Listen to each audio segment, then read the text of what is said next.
Hey, this is Tiger. Welcome to our stream. AJ, good evening to you. Thank you for posting this in the chat so that I can feel alive and see that we are broadcasting. So we went back to Train Sim World 5 for tonight, and actually this video is once more a bit initiated by Dovetail support, who now have this policy of asking for a video every time you open a ticket to to point out an error in the game or a bug or whatever. And this is more or less what got me to the idea that maybe I just should make a video about those systems that have been invented to code the wheel setup and axle setup on trains, because it actually makes a difference what kind of wheel setup you're running, whether you derail at a certain point or whether you don't derail. Lofty, good evening, Tiger. He says, subscribed at tier 1. You've subscribed for 6 months, currently at a 6-month streak. This should earn you a new badge. Thank you so much for the ongoing support, Lofty. And we are going back to dear old England, to the Blackpool branches, and we are running a shunting service. And in the Blackpool branches, you get a locomotive for those locomotive runs. If you don't have anything layering into the game, with the class 47 and diesel electric locomotive, very popular from the 60s onwards. And if you have those locomotives from Northern Trans-Pennine or the heavy freight the heavy freight DLC that they sold for it. Then you also have the 45 and the 40 locomotive, and those locomotives actually have a different wheel setup than the 47. And in this specific context I realized that because when running my favorite of the three, the 45, I derailed at this point, whereas with the 47 I did not derail. So let's just go into the service with the 45 and see it derail. If I don't forget it, then I will punch in a save game at the same point, and when we're running it again, then we will just swap it with the free roam possibilities that we have for a 47, and then we can see how we do not derail at this point. And after that I have a little presentation talking about different systems for marking the wheel and axle setup on locomotives. You know, these CC or co apostrophe codes, and yeah, so that we covered this bit and we can read out of those codes what kind of vehicle we're actually running. So we're in a shunting service here. We are supposed to wait for 2 minutes before we start our shunting. We have a 45 with a couple of oldish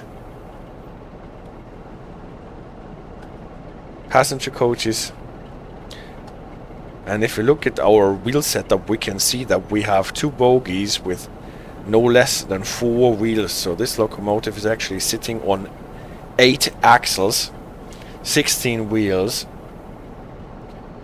Peaks worked on the Midland main line. They've got kind of stubby noses. Yes, the peaks.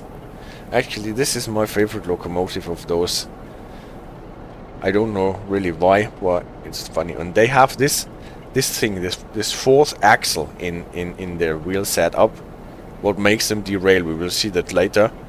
And this is quite specific. The idea is why we have so many axles, obviously, is to distribute the mass of the locomotive on more wheels, on more points where we can transfer the mass on the rail, and so we have lower requirements for the route availability. On the other hand, the more axles we have, the stiffer our bogies are, the more problems we have when getting around corners, especially tight corners.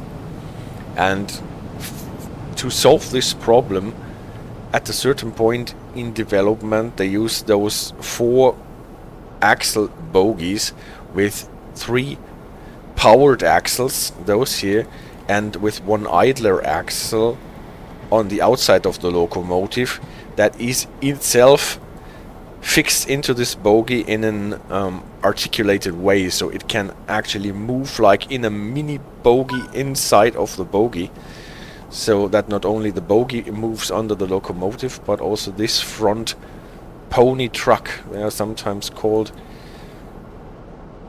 because on older locomotives this sometimes was the part where you could actually put horses on so that they can pull the locomotive, and this is a movable axle inside this bogie, and I think this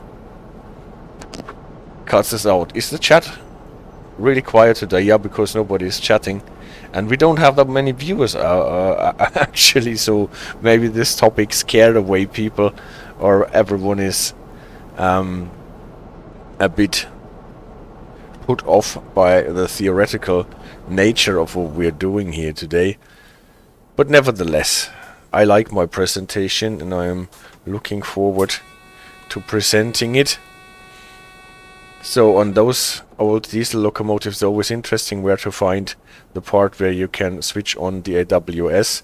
You have an isolation switch and the cap changeover switch. We're here, as Alice, yes, Lofty and Alice are here. I'm so happy about that. Here is the instrument light. Then typically on the left you have the lighting panel, so it is typically enough to use those lights.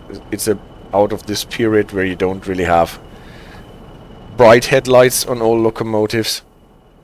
And then we are supposed to uncouple. That means we have to set up the rear end of our locomotive as well, so that we can put it into engine only apply the straight brake, and so that our cars are not running around before coupling. Let's set them into full service.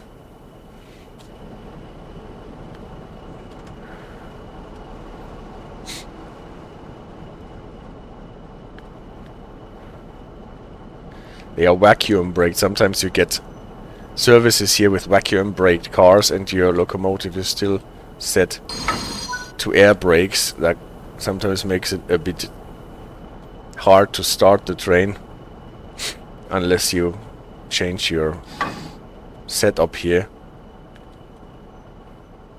So always like to turn on the AWS unit here, but not the cap changeover switch. Not actually sure if that is the correct thing to do, and then switch on the tail lamp on this car. Now we have something on our back when we are now running the locomotive as a light engine along the line.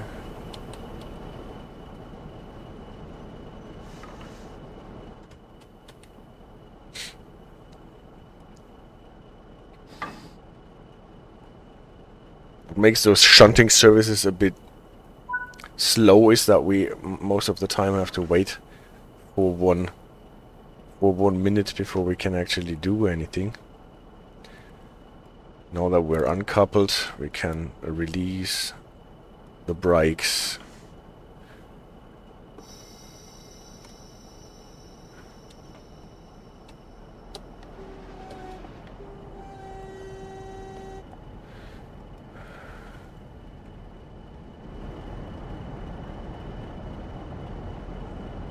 think we are limited to 15 anyway.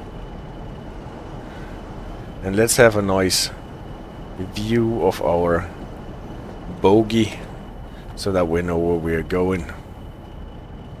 See if our switches are aligned, but I think they are all automatic switches so that we can't actually do anything.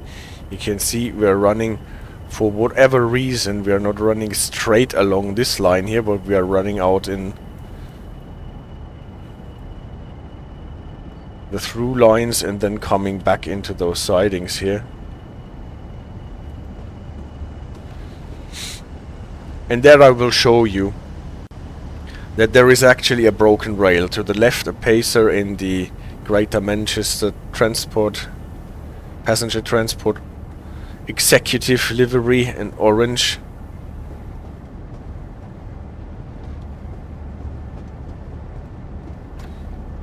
Maybe we're overtaking a train. Maybe this is the reason. Well, we're actually overtaking, or actually more or less crossing on a bridge, is the river Ribble, if I'm not mistaken. Also a nice name for a river.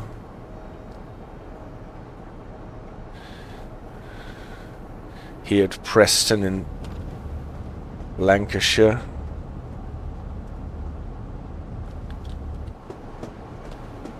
Now you can see how this first truck is actually moving independently. We have a subsidiary signal. We can go on even though we're approaching a red light.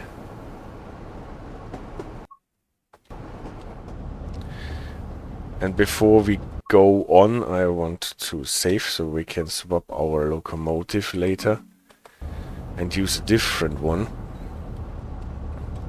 And now, even though I'm not going faster than 15 miles,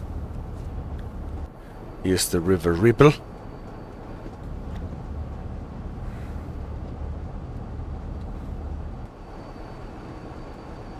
Before we go there, I show you that part with a broken rail. This is where we're going along.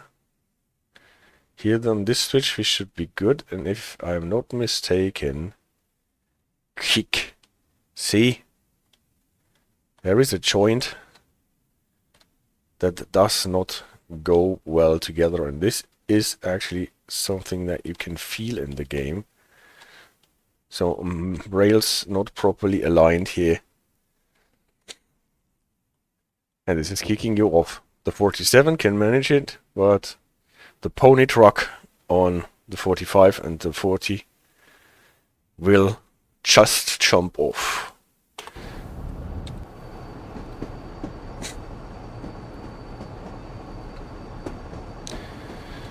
Now we're going through the good switch. That should be not a problem.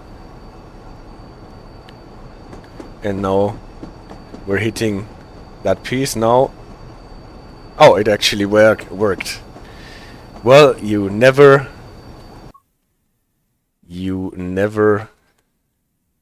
should rely on things. It did jump a bit, but it actually caught it now. Well, let's go the other way. Let's see if we derail on our way back. So I was probably slow enough.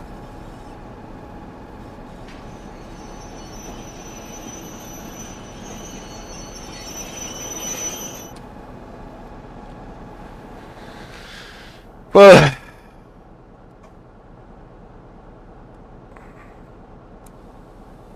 and switch caps.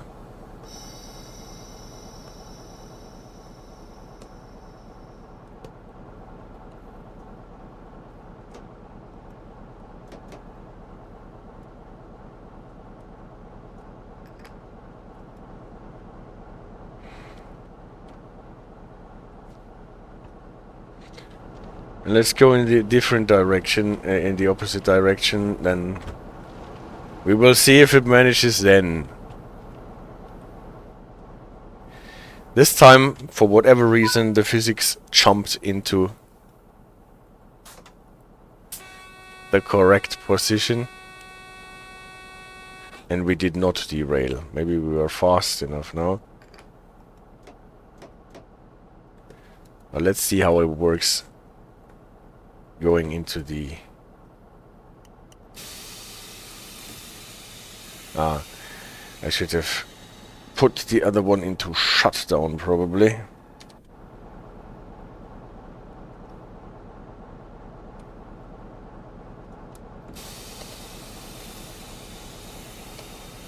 To do it properly, because it was in shutdown. And let's have it in shutdown. Okay, so now we're going back across the same bit here.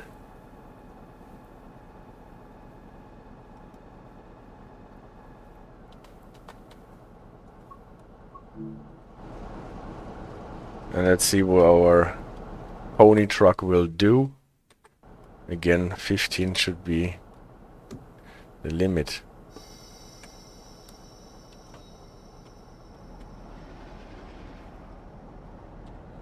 Stop. The camera obviously needs to be now here.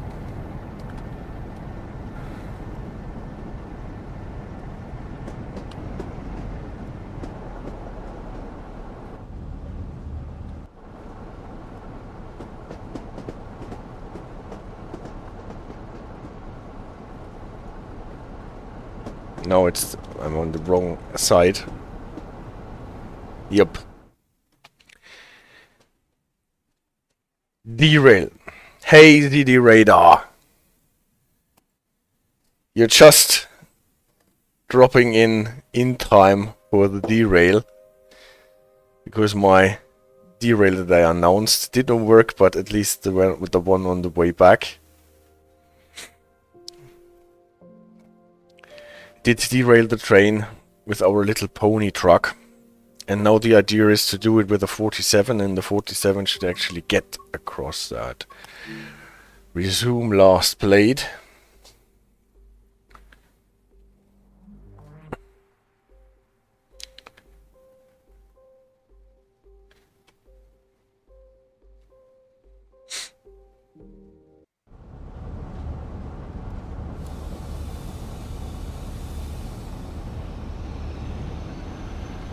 So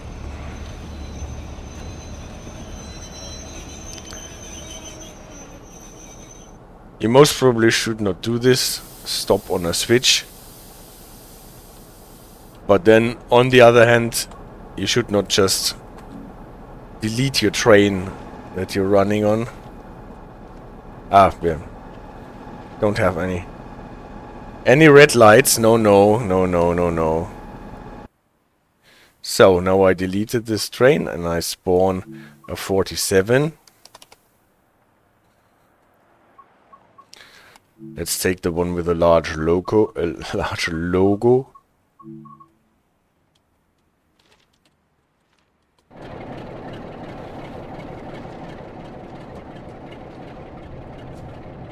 Let's have where are your lights? The lights are here. Tail lights on the right hand side. Left hand side, right hand side.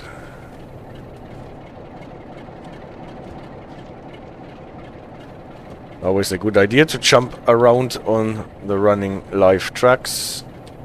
Obviously not. So here we have our AWS machine up here, unisolated changeover lever. Here the AWS button is so cutely in the panel. We are actually running, that's also good. We are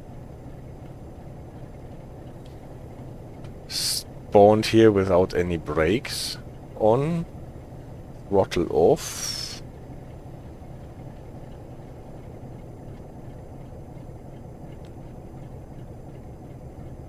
Spawns in engine only and with the master key off. That is a bit weird. with the brake in overcharge, and well, yeah, we manage. The marker lights are not the tail lights here, and those are the instrument. I find it a bit funny how the mission display disappeared when you deleted the train. Well, yeah, this is what happens, right? If you start fiddling with... Oh. It's also weird that it starts backwards. I set it to forward, right? Now I'm setting it to reverse.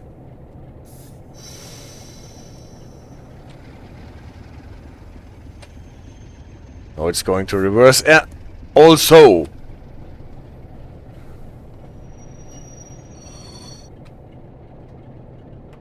Forward.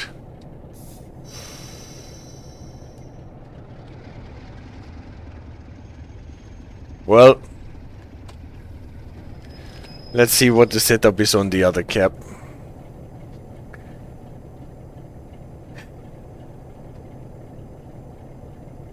It is in engine only. This should be in off. It is in off, but it says engine only. Time to file a maintenance ticket. Yeah. Well,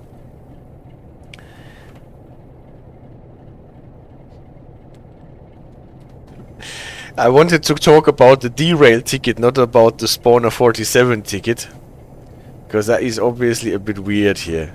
So now put it in off. Master key off again. Let's see if we are getting anywhere now. Forward, right? Forward.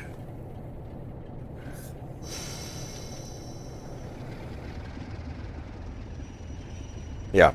Well, there is something wrong with the settings for spawning this 47 here. Can see no pony truck.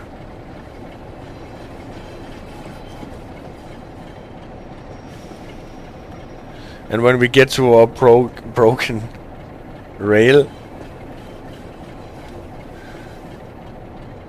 no, we did not ask for a path anymore, and our path got deleted. Well, that's true.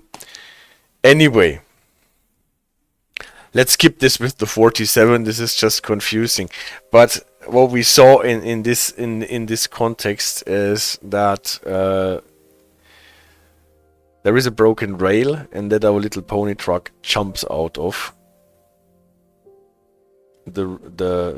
jumps off the rail, derails. If you go over there, not always, not in every situation, but it can jump off. Do I have a class 31? I do have a class 31. Do you want to see the class 31 in that situation too? Because the 31 has still a different wheel setup, and we will get to is, yes, this is A1A-A1A in the Commonwealth system. And, well, I just take your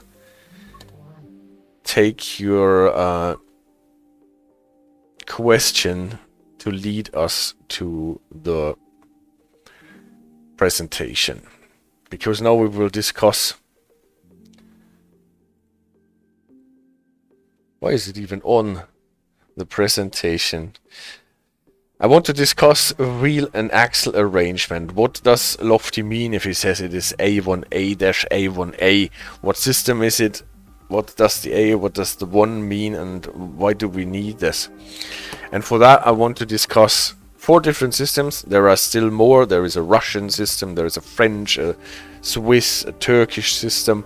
But what I want to discuss are 4 systems that are especially relevant for the locomotives in the game. And I want to start with having a closer look, or a small look, at the 4 steam engines that we have in the game, because if we look closer at them, they all have a different wheel setup. If you look at the little LMS Fowler 47, the small locomotive that we got from Forest Peak, you only have if you look at it from the side, 3 big wheels, and then the tender. The tender is typically not counted because it is a separate vehicle, permanently coupled, but the tender runs with us, but we don't look at the wheels. Whereas the Jubilee has 2 smaller wheels at the front, and then there come 4 big wheels, and then there are no more wheels. You can't really see this on this picture properly, but you know that from the game, right? Your Jubilee, and then the tender. Whereas the LMS Standedge 8F, what we have on the Liverpool crew, for especially for freight trains, it has only 1 wheel at the front. Obviously there's 2 wheels because there's another wheel on the other side to make sense, and then 4 big driving wheels. Let me just kill the music of the game until we go on. So even a different setup, 4 big driving wheels and the small one at front, and our Flying Scotsman. Excessively dramatic music for a PowerPoint, right? Yeah, I did not realize that we were still running until I thought I have to shout against that. It is a bit similar to the Jubilee setup. It has 2 axles at the front, then 3 driving wheels, and then if you look closer, you can't really see this on this picture here, but if you spawn Flying Scotsman and look underneath it, you will see that underneath the foot plate there is another set of wheels to carry all the mass of the locomotive. So again, the idea always is how do I get the mass of my locomotive on the rail to provide enough traction and still be able to get around the corners, and this needs to be balanced, and for that there have been so many different wheel setups.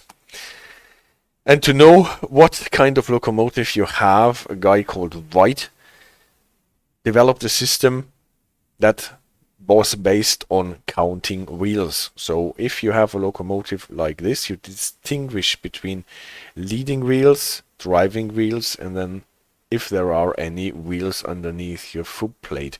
And if you have articulated locomotives, then you have even more numbers, but typically you have 3 numbers divided by hyphens or dashes.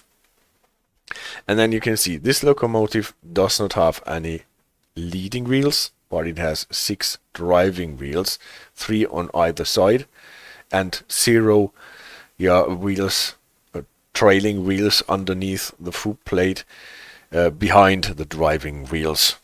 Whereas the Jubilee, those setups typically have in the Steam era had special names for them, and this would be a 6-coupled setup for this locomotive. We will get nicer names for that, but that is the 6-coupled setup. Whereas the Jubilee has 4 wheels in front of the driving wheels, then the 6 driving wheels, and no wheels behind. That would be a 10-wheeler. Whereas the LMS 8F, you can see the system has 2 wheels at front and then 8 driving wheels, and none behind the driving wheels, what is called a consolidation. See, in this era, then the names get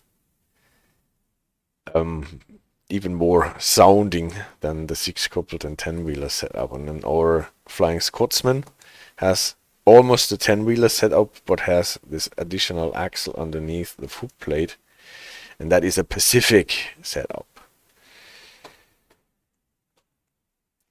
This system of Mr. Whyte was great if you were living in the Steam era, but some things you cannot really show.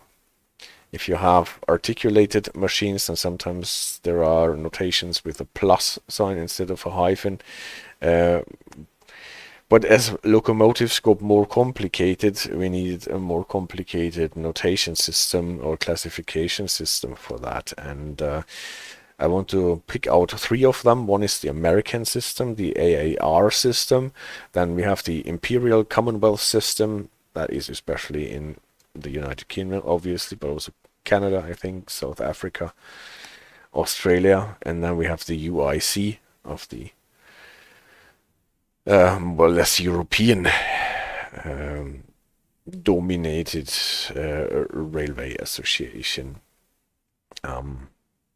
Again, in France and in Switzerland, Turkey, Russia, they have different systems, but unless we get machines of that kind into our game, I will confine my presentation to those. And my idea actually is to try to translate the different notations for the different machines into the different systems, so that we can see what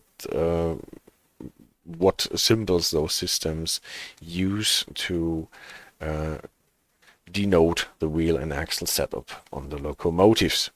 And all those systems have in common that, unlike in the Whyte systems, we are not longer counting the wheels, but we're counting the axles, what is obviously a thing that we typically do not have a wheel only on one side of a locomotive, but typically we have wheel sets with two identical wheels on both sides, so that we can refrain from counting the wheels and just count the axles instead.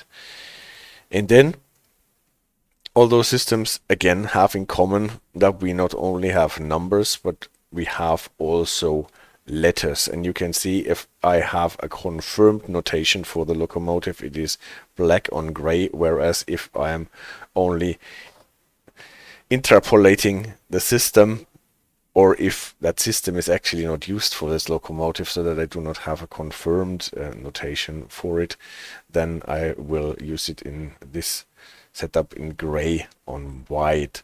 So what would be the idea here? We have a C.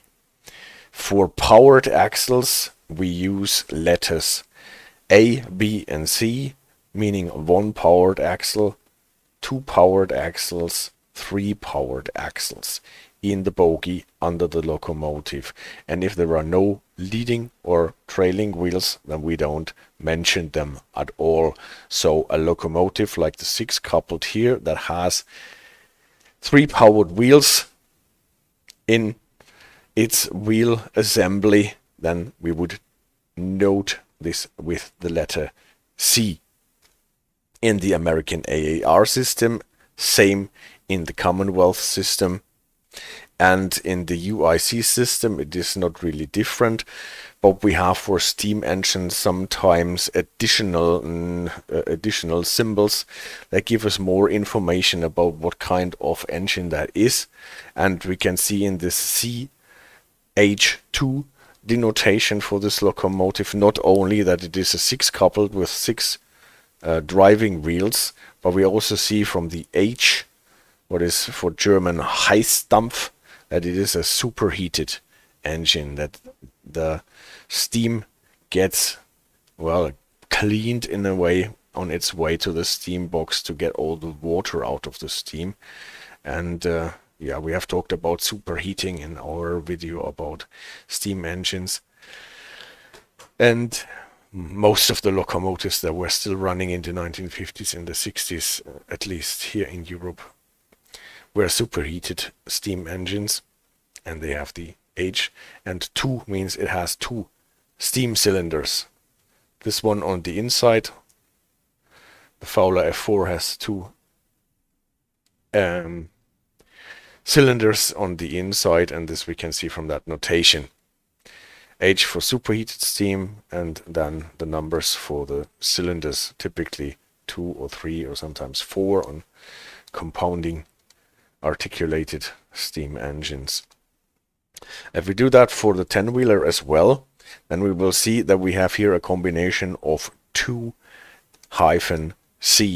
and that shows us that in those systems, all of those 3 systems, it's the same. Idler axes, so axes that are not powered but that are running under the locomotive to carry the weight, they have numbers. So letters for powered axles, numbers for not powered axles. And then there are some differences between the systems, whether you use a hyphen or a dash in between or none of this kind.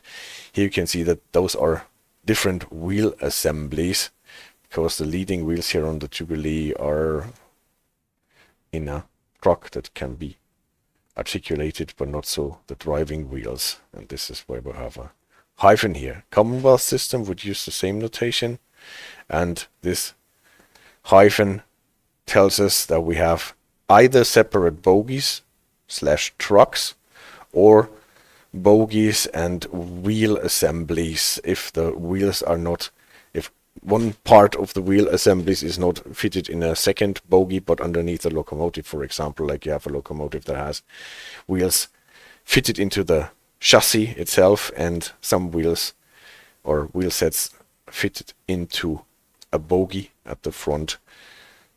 This is always notated with this dash, whereas in the UIC system you distinguish this by putting this prime marker behind a letter or a number to indicate that the number or letter before indicates wheels that are not fixed to the chassis itself but in a bogie or a truck or articulated in itself. So you can see that here the two leading axles on the Jubilee are in a bogie, so they can swivel underneath the locomotive, whereas the three driving wheels in the Jubilee are fixed to the chassis and cannot be moved. So this is where this apostrophe, or actually it's a prime symbol, comes in, and this only happens in the UIC system. Neither the Commonwealth nor the American system uses this to distinguish between different wheel assemblies, and here we can see from the notation which axles are fitted in a bogie or in another device that makes it articulate versus the chassis of the locomotive, or whether they are fixed to the chassis or the framework, the ground frame itself. Again, H for superheated steam and 3 cylinders. That means the Jubilee has not only the 2 cylinders on the outside, but the third one on the inside. So again, prime marker here, they are in a bogie or a truck. If we go on for our consolidation, we have 2 leading wheels. That means we have 1 lead axle that is not powered, and then underneath the frame we have 4 powered wheels. This is where we get the letter D here. Same in the Commonwealth system, and again in the UIC system we get the prime marker, the prime symbol behind the one, telling us that this front leading axle can swivel underneath the locomotive or pivot or whatever you would call it properly. Again, superheated 2 cylinders, 2 on the outside, not a third one on the inside. Flying Scotsman, almost the same as here, but it has a notation of 2 axles at the front, but then after the 3 driving wheels we have this specific wheel set underneath our footplate that is, from what you can see in most notations, also articulated underneath, so that you get a prime marker behind it and a hyphen or dash between the C and the 1 in the American and the Commonwealth system, indicating that this set of wheel can move underneath your footplate. Again, 3 cylinders, superheated. Yeah. Best takeaway from that, even though we are still talking about steam engines, powered axles with the letters A, B, C, D, and idler axles with the numbers 1, 2, 3, 4. And then we always want to show whether they are in a bogie or not, and separate wheel assemblies from each other. And in the American and the Imperial Commonwealth system, we typically use the hyphens. Sometimes we are also using plus signs. If the assemblies are a bit more complicated, we will get to this on the next slide. And in the UIC system, we have this prime marker. We will see that there is also a way of using parentheses or brackets to show that certain axles are in a bogie every time we have more than one symbol, because then our prime marker doesn't work anymore. Yeah, those things for the steam engines are just for people who are interested in that they have superheated steam here, and the number of cylinders you can see from the way of telling it. Sometimes they have an S behind that. That would be Schnellzug in German for high-speed train. The Flying Scotsman, even though those locomotives were for express trains, don't use that in the notation. Maybe it's only a German thing. And let's look at some of the more modern locomotives, the first diesel electric and diesel hydraulic engines that we had in Great Britain. And because there are so many over the time in the game, I stuck more or less with the British engines. Let's look at the Class 20, and if you look at your Class 20, you can see that you have two bogies with two axles each, and that is a classic setup that is still around a lot. So here you have four numbers, or would have on the Whyte notation. Again, it is not official, I just used the Whyte notation on this locomotive that is usually not used. But you have four numbers because now they are articulated, two bogies, no leading wheels, no trailing wheels. And in the American system and the British system, you see a difference, but you would use the letter B because two axles each per bogie and all of them are powered.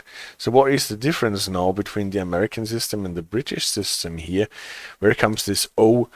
Why is BB not enough? Why do I want to call it a Bobo locomotive here? This O symbol tells us that the axles in the bogie are not only powered, otherwise I would not have used the letter but the number, but they are powered separately. Like in diesel electric engines, you know, you have in the bogie on each axle a traction motor, and this traction motor is moving the axle around, and this O tells us in the Commonwealth Imperial system and also in the UIC system, we will see that the two axles that are denoted by the B are powered separately. They are not powered as one, like on a steam engine with those connecting rods, where all those wheels are powered as one, but they are powered separately with different and separate traction motors that can be faulty independently of each other, and that can be switched off. You know that from the Vectron, where you sometimes have this system where it switches off some of the traction motors. In the UIC, you use this O letter for the same reason, and then here is just the different way of telling what is in the bogie. So in the UIC, this very classic setup would be a BO prime locomotive. This is a very classic setup on diesel electric locomotives and electric locomotives as well. The Class 31, and now we get back to Lofty and his A1A setup. You have two bogies with three axles each. And why do we have this complicated setup now? We can already know that because we know that an A stands for a powered axle, a 1 stands for a not powered axle, and so on. We have two bogies, and out of the three axles in one bogie, only the outside ones have a driving motor and are powered, whereas the middle axle in the bogie is an idler and is just running with the rest of the bogie, and this is why we get this rather complicated setup here. So we have more or less every axle denoted separately in both systems, American and Commonwealth, and we know we have only 4 driving motors on our 6 axles, and the middle one is an idler. And on the UIC, we would now for the first time have to use those brackets because the prime marker cannot cover those three notations in the bogie, so we have to use the brackets or parentheses to show that those are two bogies and there are three axles, two of them powered and the middle one as an idler.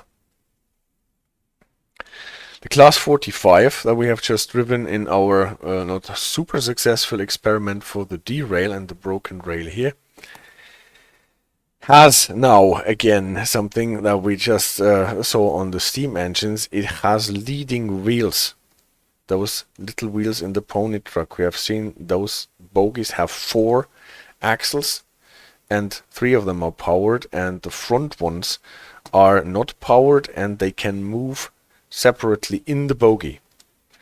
This is why you get a setup in the Commonwealth system with 1 for the idler, then the C for 3 powered, and then powered separately with traction motors.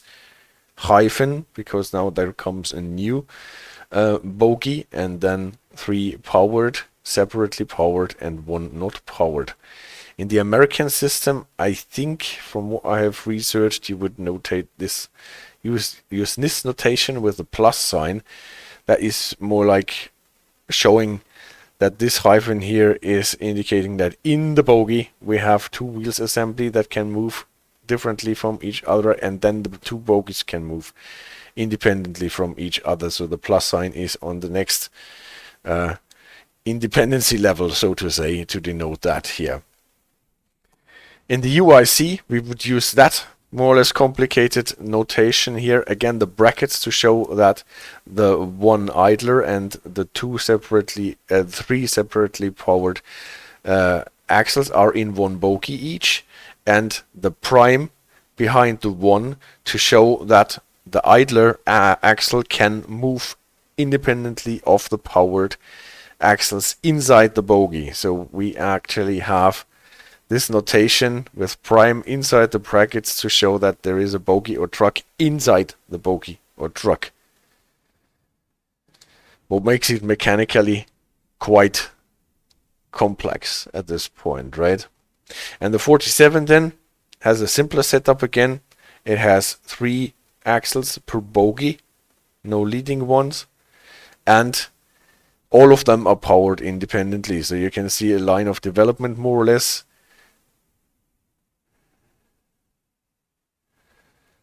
And Juniper, I will get to you in a second, why we don't need parentheses. This is the next step of development. 2 powered axles per bogie, 3 axles per bogie, but only 2 of them powered, and then 3 axles per bogie, all of them powered. So the Bobo, Coco, BB, CC, or then in UIC, CO prime, CO prime, and no bracket, Juniper, because it is, as Lofty says, not ambiguous.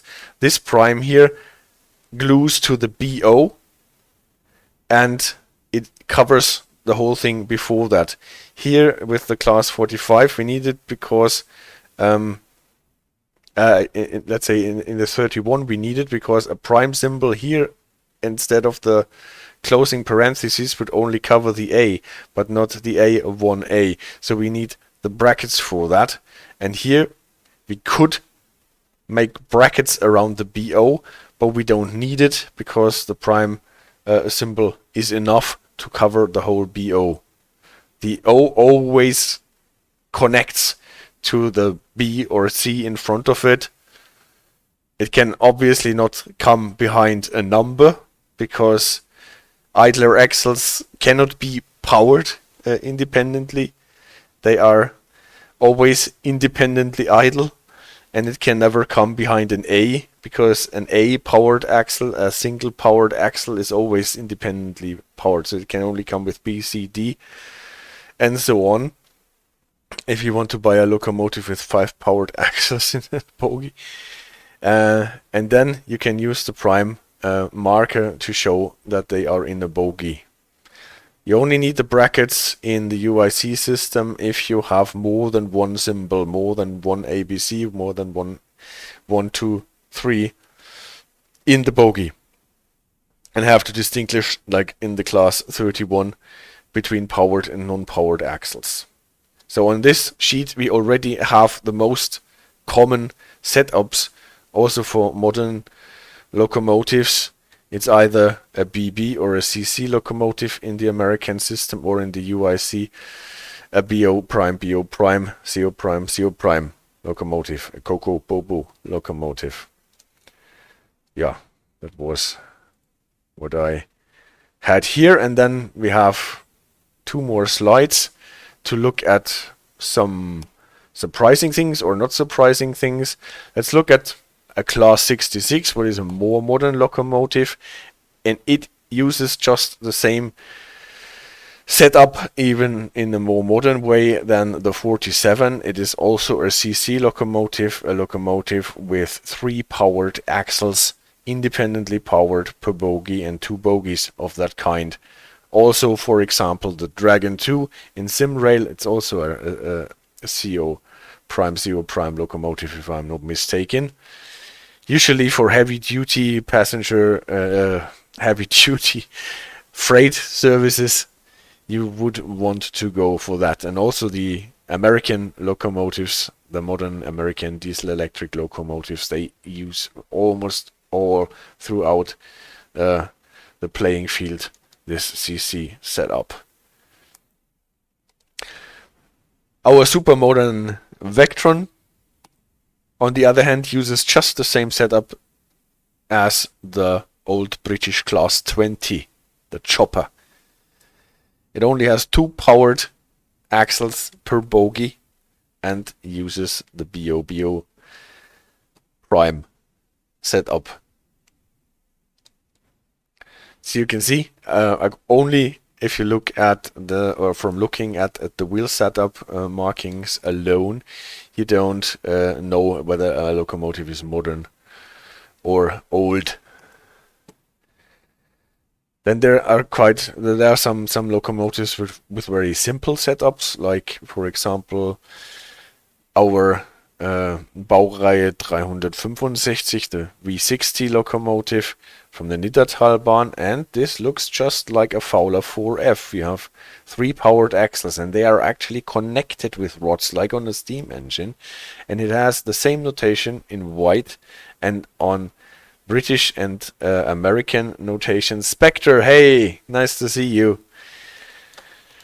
They have this very simple notation, C, C, C, also in UIC, because 3 powered axles, and they are not independently powered, they are not in a bogie, they are just there and are powered together by the diesel engine, hydraulic drive, and then a mechanical drive put after the hydraulic drive. So Juniper, apparently there is now also a Vectron X-Load variant for SBB Cargo that uses software improvement to really push the maximum traction you can get out of 4-axle even further. Well, the Vectron family, you're totally correct, is so wide and so big that there must be now a Vectron for every purpose. And Lofty says, I can't wait for the next stream to be about unconventional train wheel layouts like Garrett's. Garrett's, yes, or mallets are the other ones. Like, yeah, I looked at this too, but unfortunately we don't have them in the game. Those are articulated steam engines where you, like, the Spectre, the 610 is wired. Okay, we'll get to this in some time. We will look at all those wheel setup thingies when we get to the trains. But to the Garrett's that Lofty was talking about, articulated locomotives like, for example, the Union Pacific Big Boy that has a bogie underneath the front part of its locomotive that can move independently, and there are also some locomotives that sit in the middle like a spider and have 2 bogies on the outer ends, steam engines. So nothing really surprising with a modern locomotive that you have 2 bogies, but it looks much more impressive on steam engines, where you have 2 more or less steam-powered bogies on either ends, and the locomotive with the foot plate and the boiler in the middle. There are mayors and fairlies as well, says Lofty. True. So if you want to look in articulated steam engines with compounding, using the steam not only once but in two cylinders behind each other, then there is all the things with tank locomotives. Different tank locomotives can end up in different setups. Well, and a tank locomotive is not a locomotive that is armored, so that you can use it in a war, but it is a locomotive that has a tank for the water, so that the water does not need to be carried in the tender, but on the locomotive itself.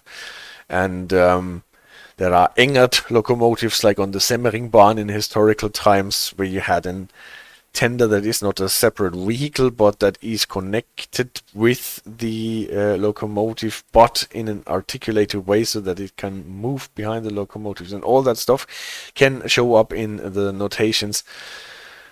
But unfortunately, we don't have all of them in the game, and we will get back to that and talk about Garretts. And I think I've talked about Garretts in that one cylinder arrangement video steam engines, but we will get back to that and to the 610 as well.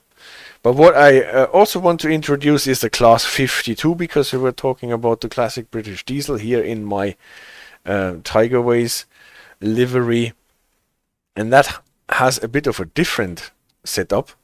It looks in Whyte notation just as a typical CO locomotive, because it has two bogies with 3 axles each, and it looks the same in the American system. It looks differently in the British system, and it also looks differently in the UIC system. Why? The O is missing. Those wheels are not powered independently, but they are powered together, just like on this locomotive, on the V6, or on the steam engines that we talked about. And why is that?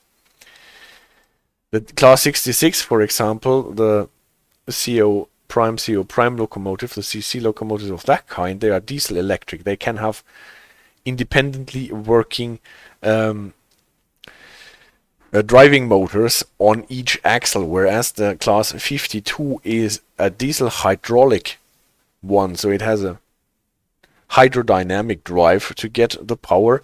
It has 2 prime movers, and each prime movers is driving those bogies just more or less like the one prime mover on the V60 is driving the 3 wheels, and we have 2 per bogie.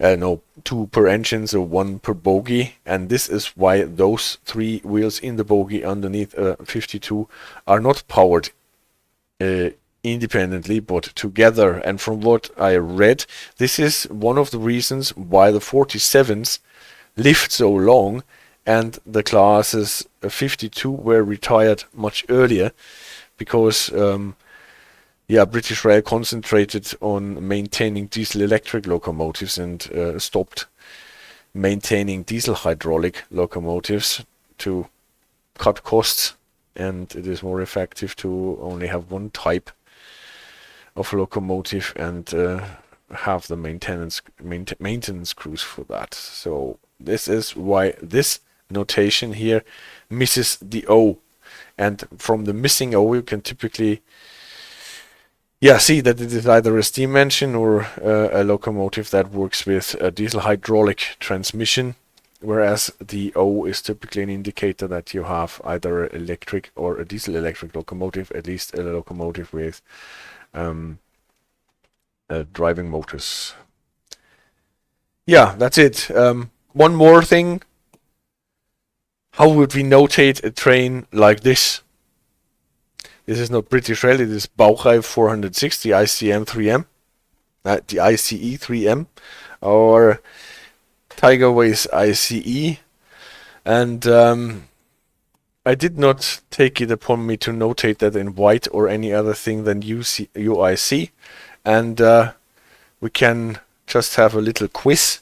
Everyone, please write down the notation for the ICE 3M. It looks like this. And at the moment. If you first look at it, it is quite impressive how this notation looks, but if you look at it a bit closer, it is actually not that hard to decode. It is just long, and for that we have to know that in the UIC notation, the plus is used for permanently coupled but mechanically separate vehicles. So this train consists of 8 vehicles, typically the ICE 3M, or not typically, all of the time. And this is why we have this notation where we have 8 parts connected with a plus sign. And if we look at it, then we find that we have vehicles with this classic BO prime, just like we have seen it on the Vectron, for example. 2 powered axles per bogie, 2 bogies per vehicle, and this repeats throughout the train in the 1st, the 3rd, the 6th, and the 8th. And Ravensloft says, I guess you also have stuff like the SBB CE 68s, which are, yes. Unfortunately, we don't have it in the game, so I couldn't take a picture of it. And this is the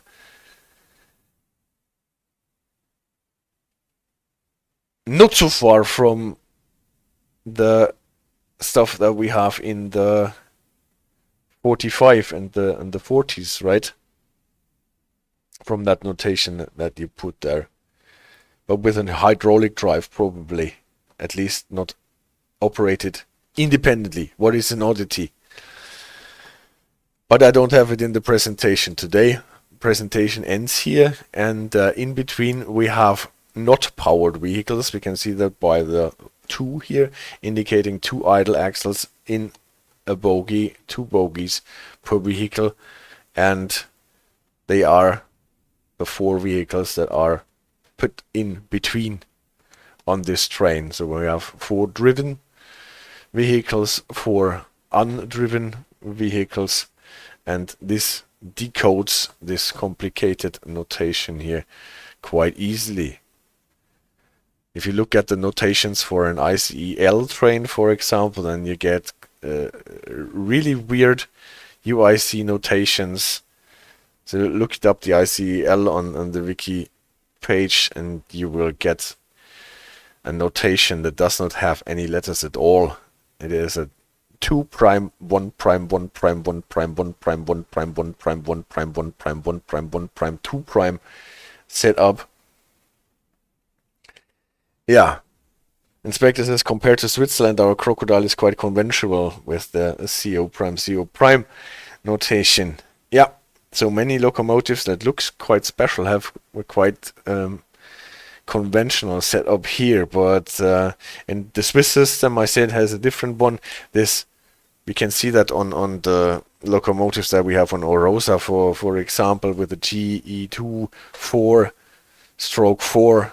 The Swiss system typically tells you how many of your axles in the locomotive are powered. So a 4/4 would be a locomotive with 4 axles, and all 4 of them are powered.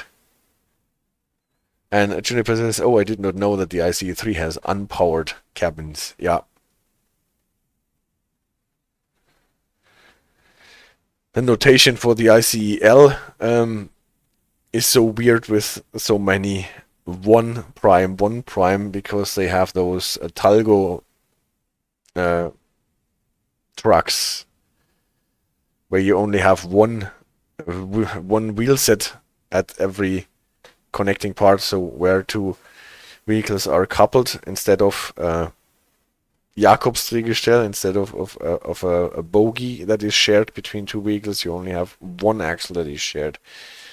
Rodals, they also call that. So that is also a specific thing for Talgo trains that we do not have in the game yet. If you just wonder how a vehicle can have only one axle, and then they are actually not permanently coupled, but they are, at least according to the notation, just 1 train. Yeah, and it is notated without the locomotive. And Lofty says, I probably don't want to know what the ride quality of the ICL is going to be based on how other Talgo trains have been.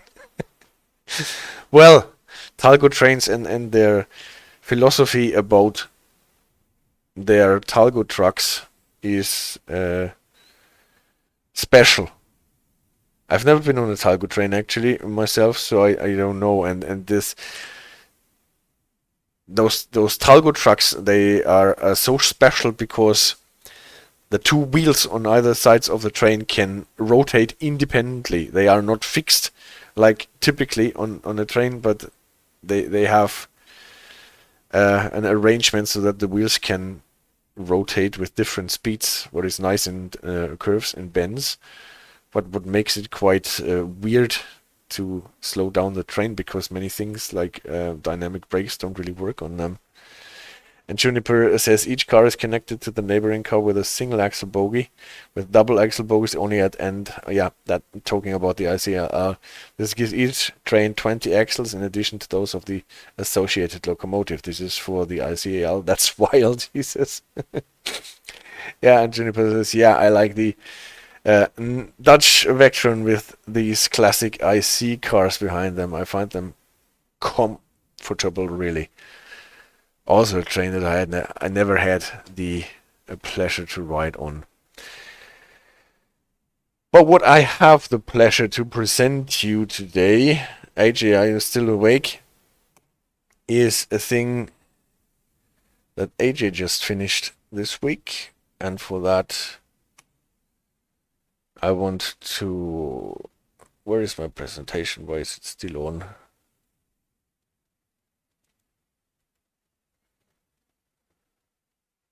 Huh? This is automatic? This is weird. Let's see if I can get the browser running. This is actually not what I wanted to show you.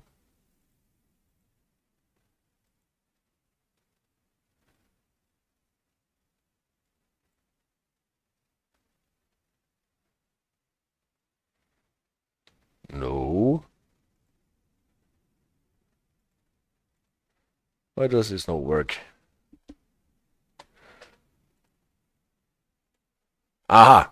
Now we're what I wanted to show you. AJ made a website, Tygerways website, where we have all the videos of the channel connected together in a way where we can find them more easily. We also have a special people section where CD Radar, I don't know if you're still here, is mentioned, and AJ obviously as the moderators, and with a bar to navigate so that we can, if you look at the UK, United Kingdom section, we have signaling videos, we have safety system videos, operating rules, background and lore, and the B-reels, so that we can find the videos more easily. So website does not have any content on its own, but it has a structured index for all the videos that we have on the channel so far.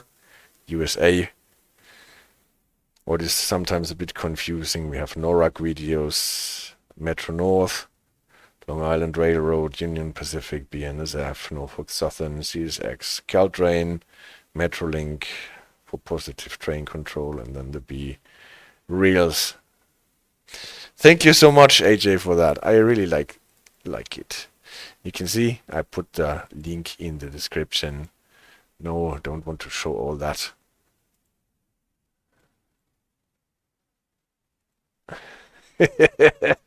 Now I got confused. Let's close it fast. Anyway, it's Tygerways at off black. And what was the top level domain?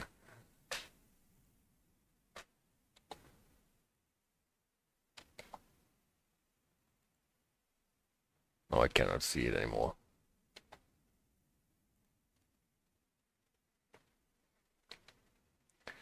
But I will put it in the description.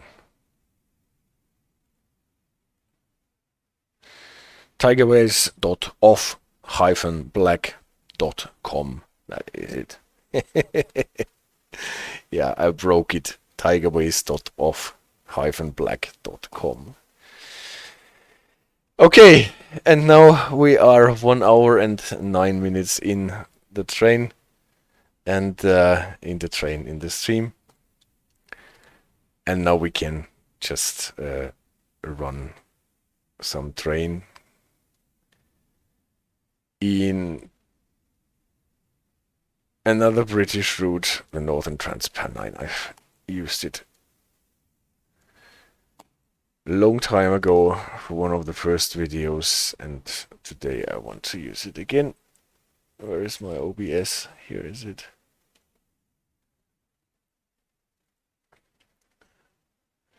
And I can switch to the Northern Trans-Pennine.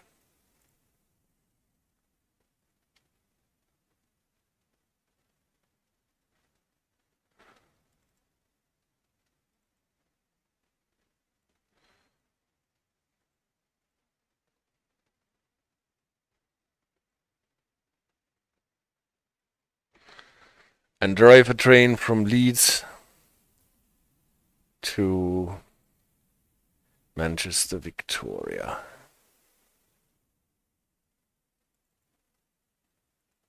On my beloved 45, without derailing and making use of our pony truck.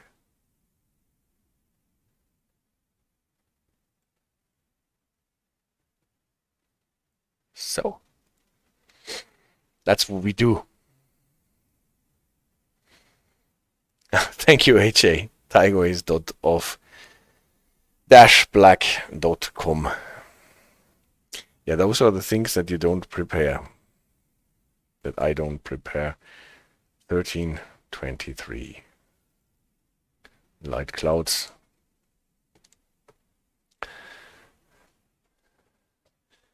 And Lofty says, here's my entry for a weird notation. BO prime, 2 prime, 2 prime, plus 2 prime, 2 prime, 2 prime.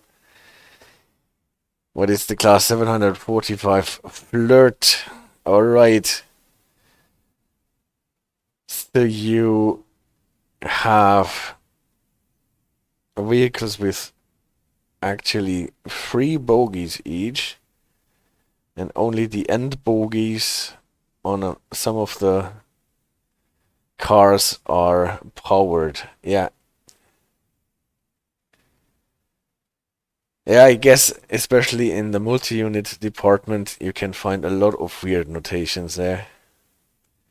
Inspector says a timeless classic, the Northern Trans-Pennine. Yeah, I totally share this view. But I totally share the silence.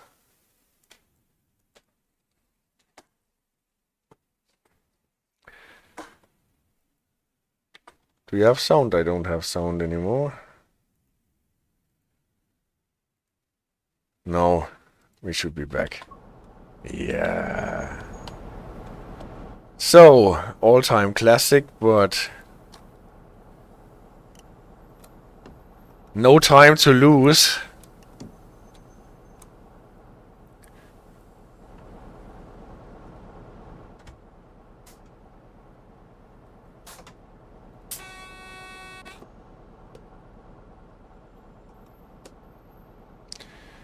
Oh, and we have actually a second man. That is something that got totally lost on the newer DLCs for whatever reason, because it probably never worked the way it was intended.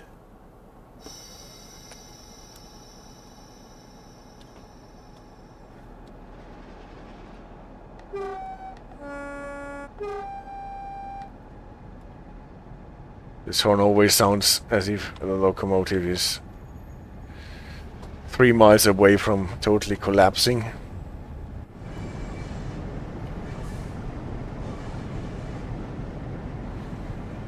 Intercity train out of Leeds. You can see the pony truck finding its way. I think we're starting with 15 here.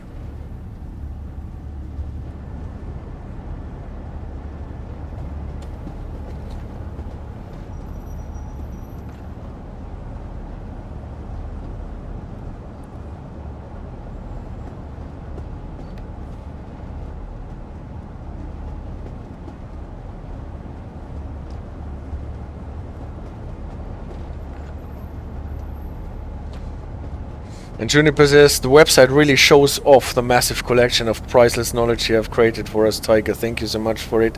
And thank you so much to AJ Black for putting this together in an easy to find way. Thank you so much for this feedback, Juniper.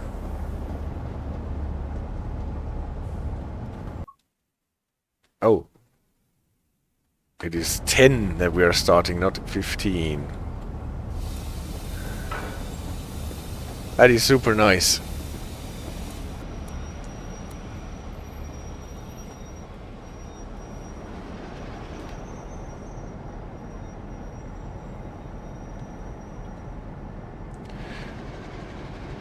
I know, and I overbraked my train because I was reading the chat. What did HA break? She slightly broke TLS.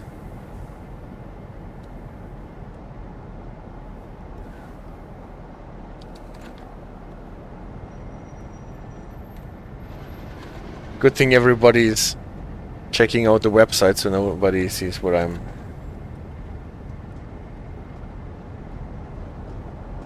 Ah.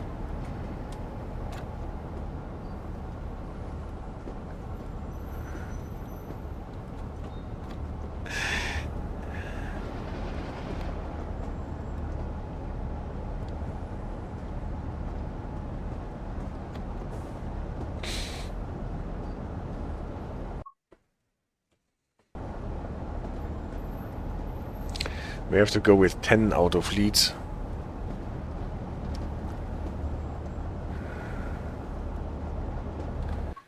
And now we can accelerate to 20 at least. See? That is, if you're driving with a route knowledge that is more than 2 years old.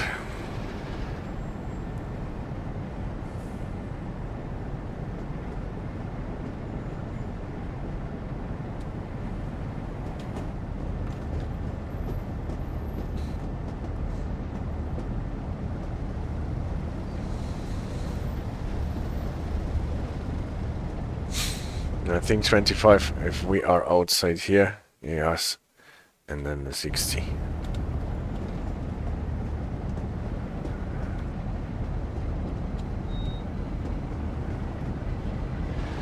We're not going into the 15.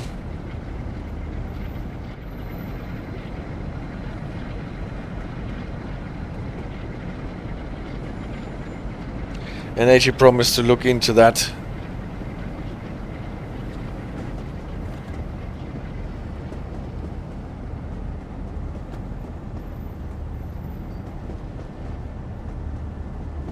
Then we are going to the left, and we are not slowing for the left,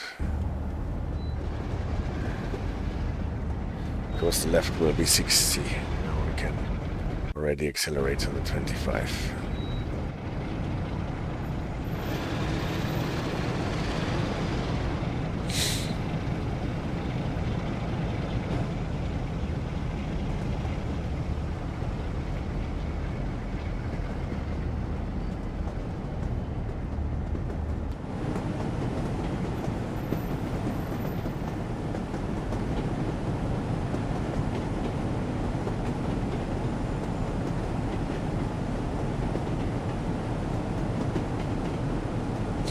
Diesel power, yeah. This is now for relaxation, not so much for impressing anyone with my driving skills.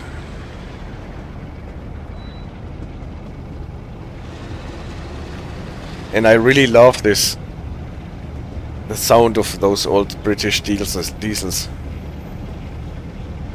It is one of the most soothing things that you can do in the game here. And Lofty says, I know why loco haul stock is mostly obsolete, but it's still quite pretty to look at. He's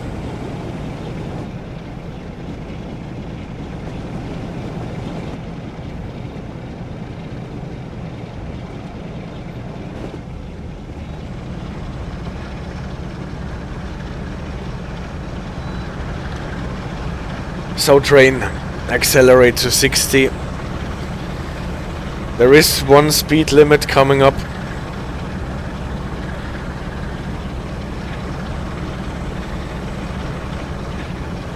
Before we go really uphill.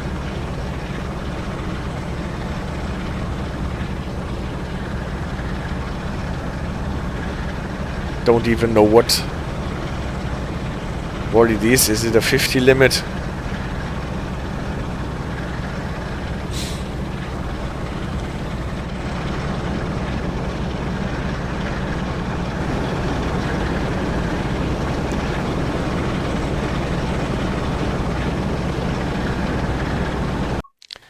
It is a 50 limit.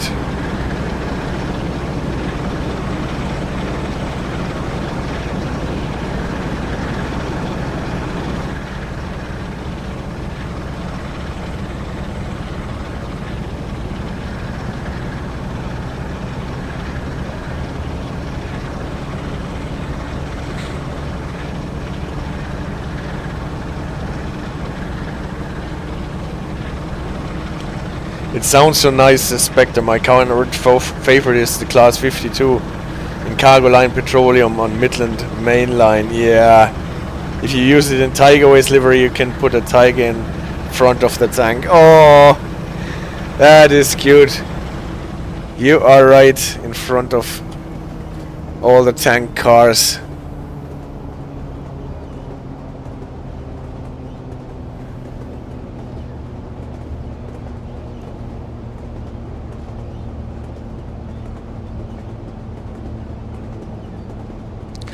Yeah, but if you compare slowing down a train of that kind versus slowing down an Electrostar, then you know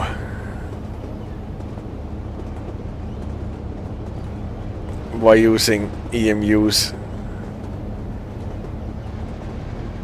is in so many aspects superior.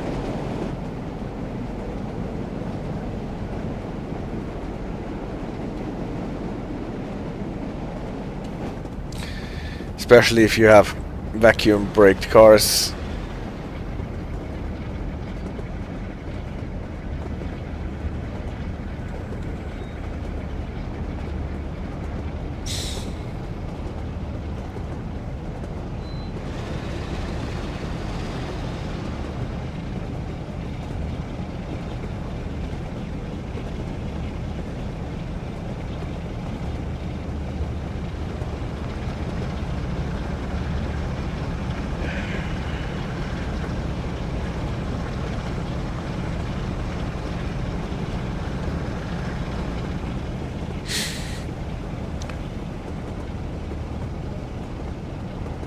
Are we getting? Yes, we are getting behind. Are we getting to Morley and then in the tunnel?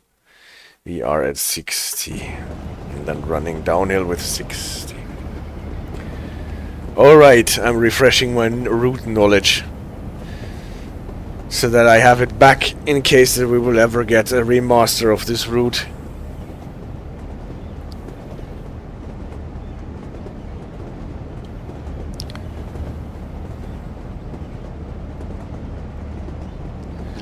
And maybe there are even passengers.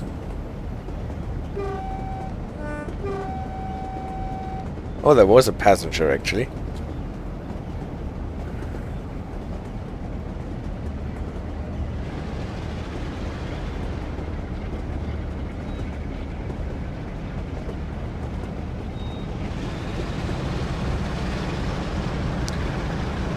But look how this tunnel works. We have a really long tunnel and we do not have any weird lighting effects.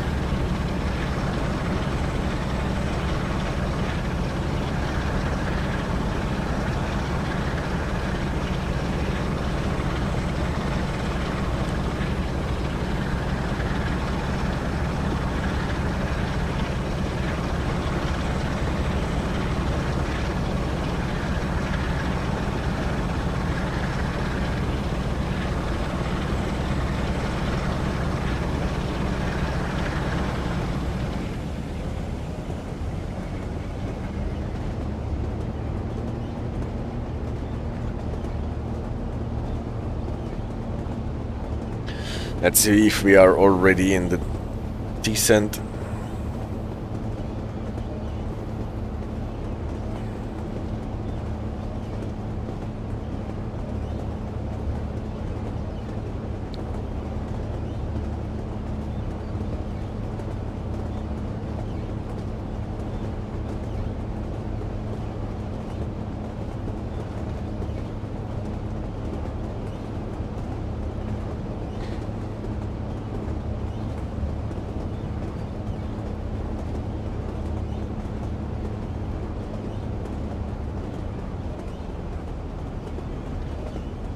We have to stop at Dewsbury, I mustn't forget that. It's out of a 60. Ravensthorpe. We will go through Ravensthorpe before we get on the fast line.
Can you hear the pony truck in the rumbling noise?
Oh, kicked out my camera.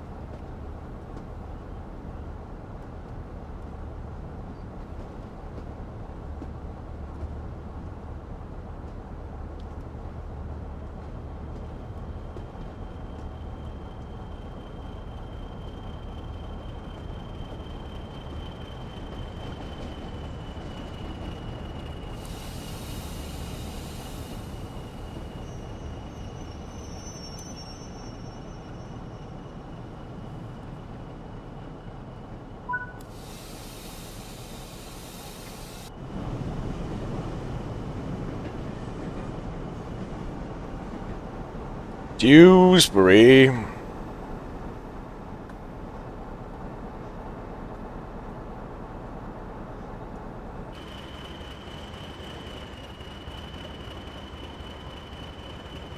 Luckily, it's only the parcel car that is not at this platform, and we are getting snow in March.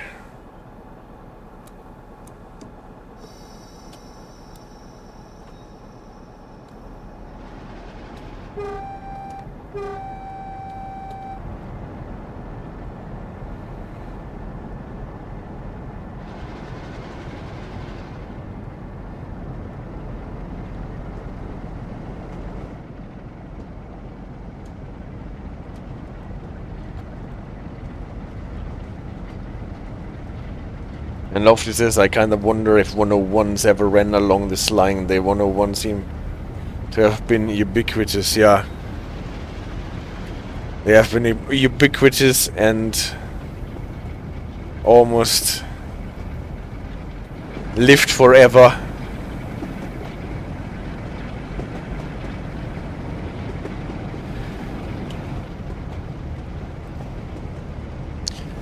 Hard to imagine any modern train living half as long as the 101s lived. For me, actually, this is the first route in Transim World where I drove a 101, and they are so cute to drive.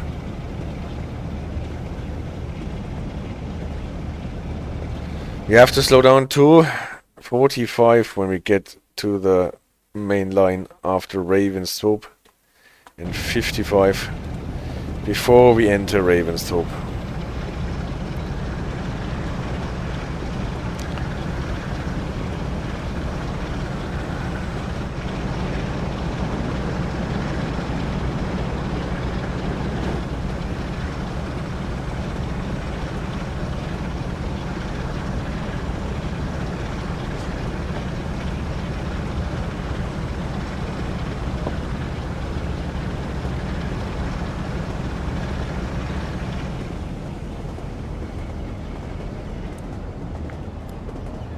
At least in former times, those towers were a marker to slow down.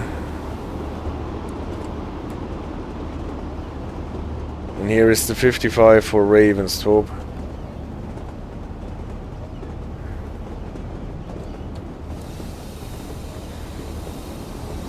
Somewhere I read that Ravensthorpe is probably one of the most run down stations in the whole of Britain.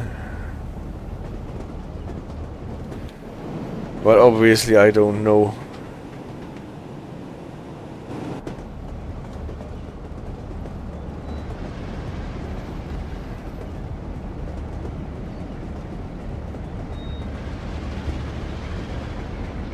Now we can go even 70 on the line here.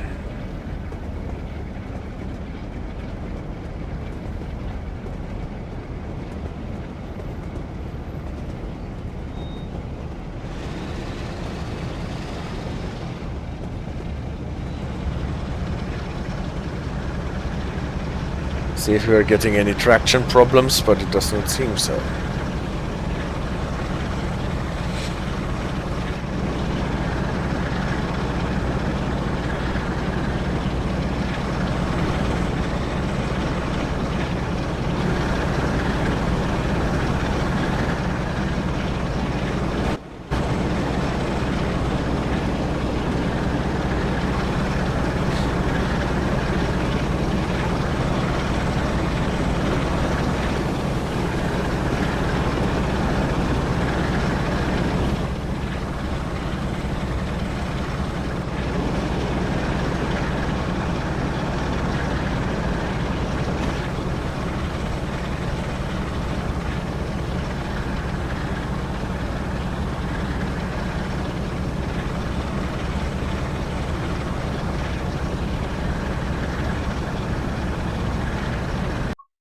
Passing Muirfield Or Murfield? I don't know. We can go even 80 here. I read 70, but it's actually 80.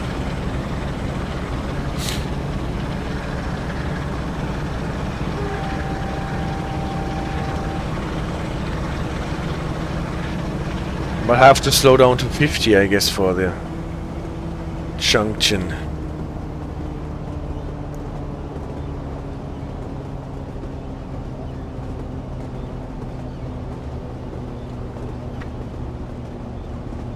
Our window is still open, is it not? Yes.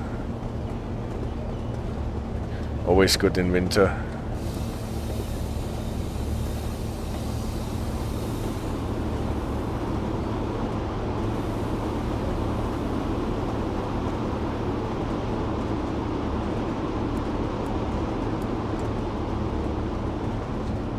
Here's the junction. I think it was 50. Yes, it is.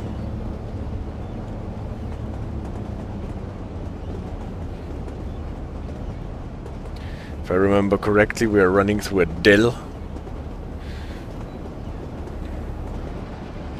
with a little overpass.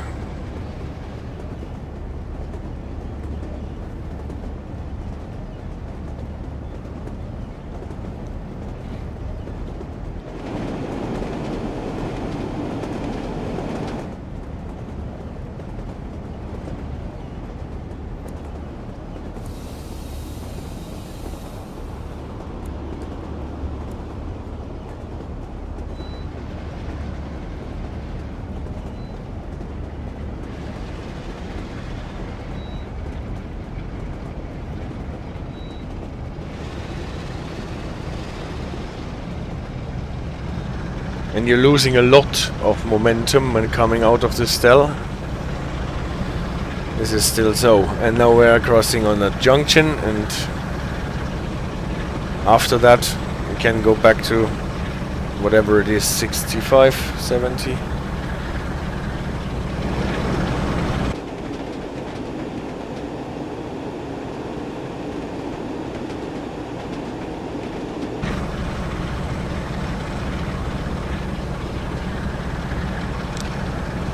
Before we have to slow down for Huddersfield.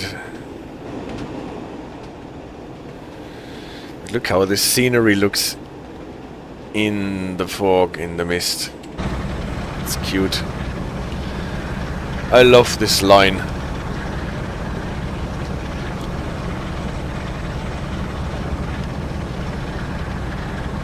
But I did not check how fast they can go. It looks like 70.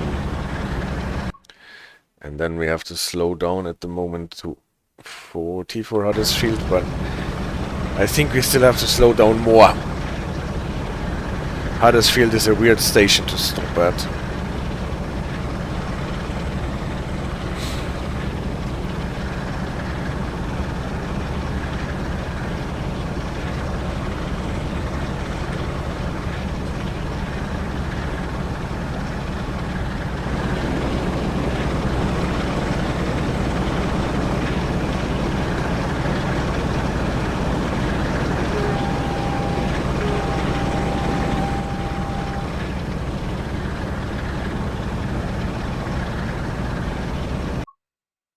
Yeah, see, now we got routed to the 15.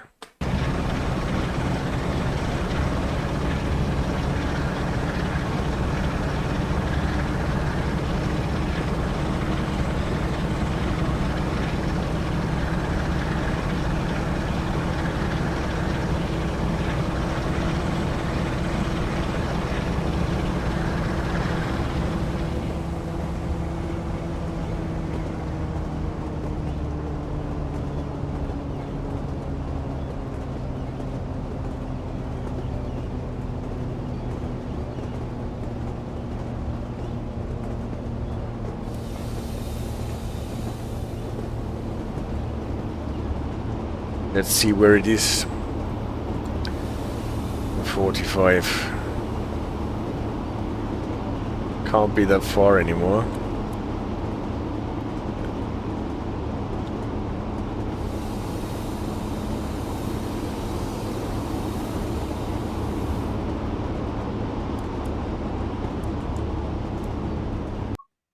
Oh, no. It is far. It is far still.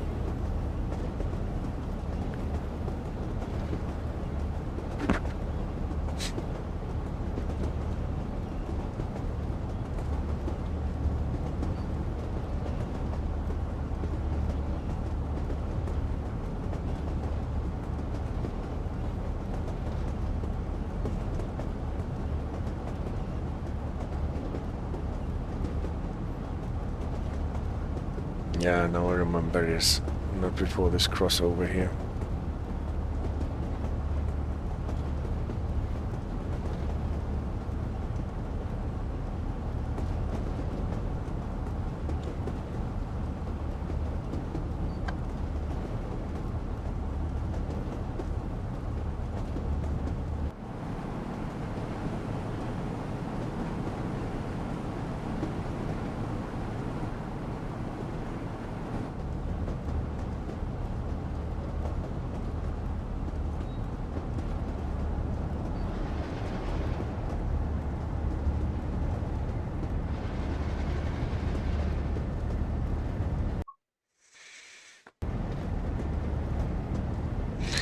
But since the 15 is shortly after the 45, here's the...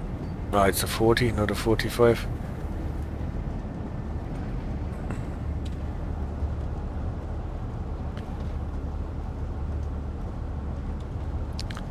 It's okay to slow down early for Huddersfield.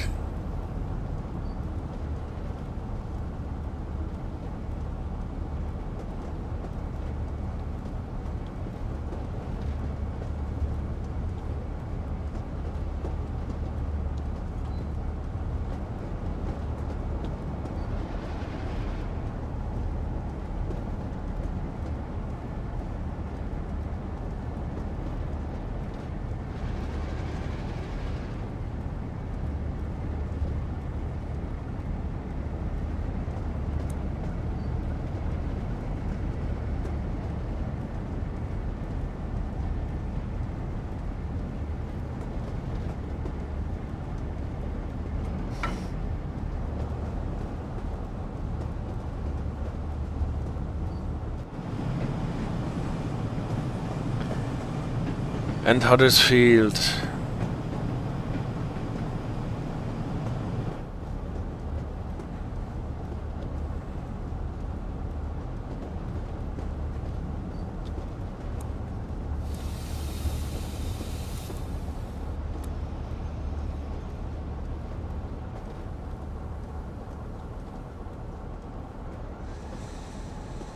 Don't worry, there one is not for us.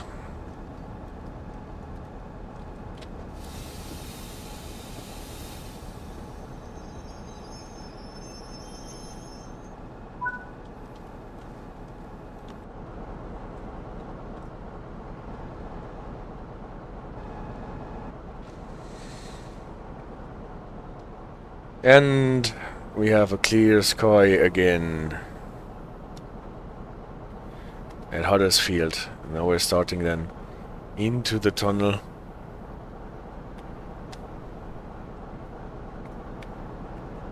In the tunnel.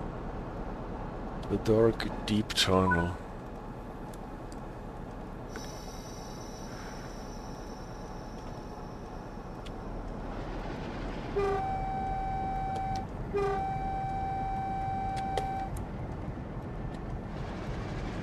And Juniper has an update on the 15th. On the ICEL has faced new major delays until 2026. This means that the Amsterdam-Berlin trains that this train would serve, replacing old IC coaches with Vectrons in front, will be served by the Baureihe 408 from end of this year. That is quite exciting to have many more Dutch stations seeing ICE3 Neo.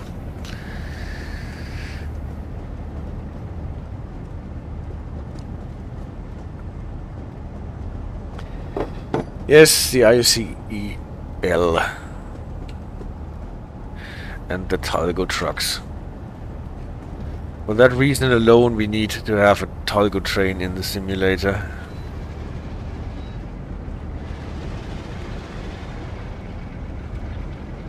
Am I out of my 15? Yes, I am.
So finally out of the tunnel. There's still some slight rain, snowfall.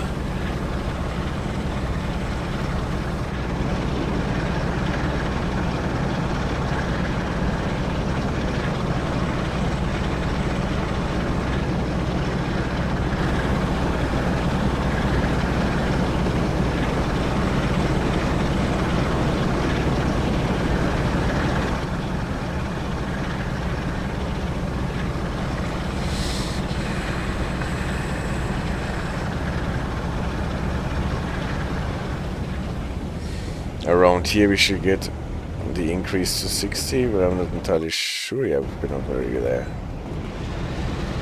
We've already passed it. Pocket Snickers asked, weak gates.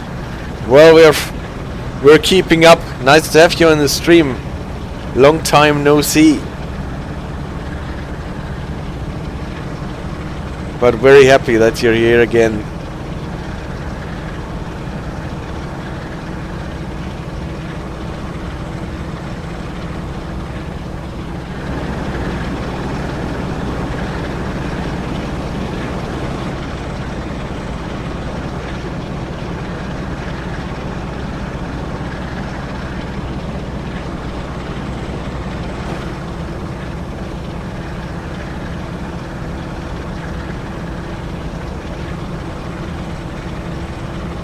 And he said, I was not sure you'd be on still, but here you are. Yes. I am keeping up against all odds.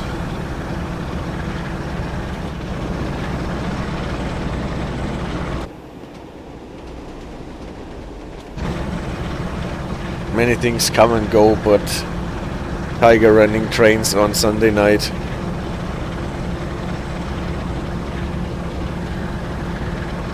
Is still a given.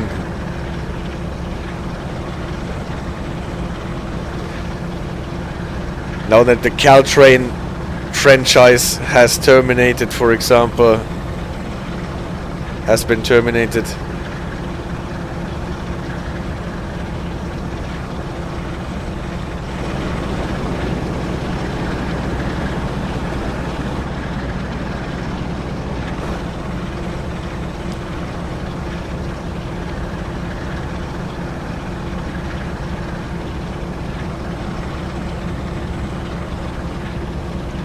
And other things.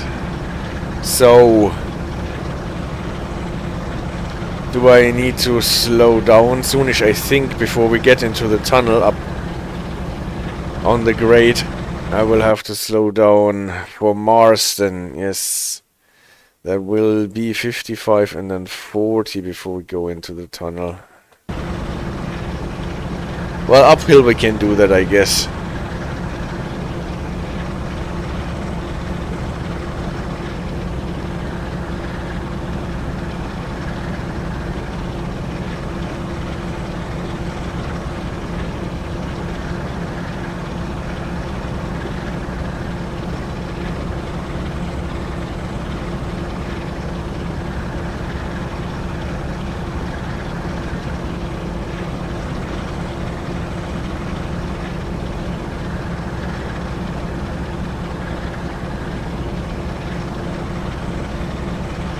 Filter changed a bit.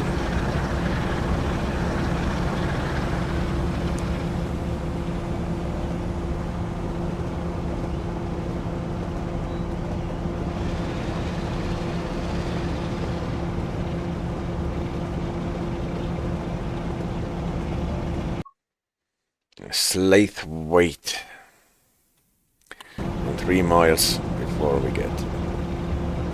I got the switcher from the Caltrain set before it was Ken. Same here.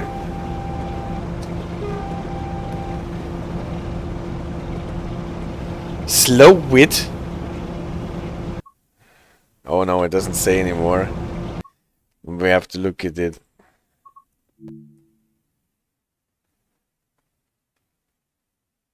The station that we just passed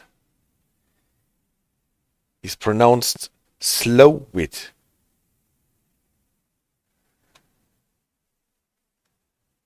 Slawit. All right.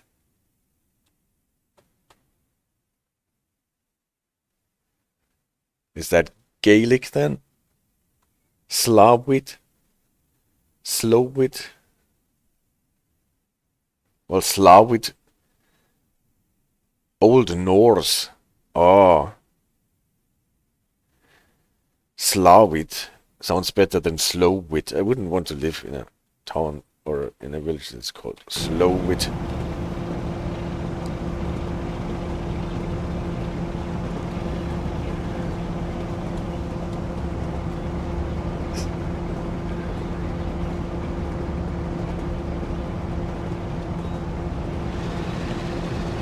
But thank you for interrupting. Inspector still prepares. Loughborough. Yeah. Thank you for putting the audio excerpts on my Discord server, Lofty. And I will try never to pronounce the H in Nottingham again.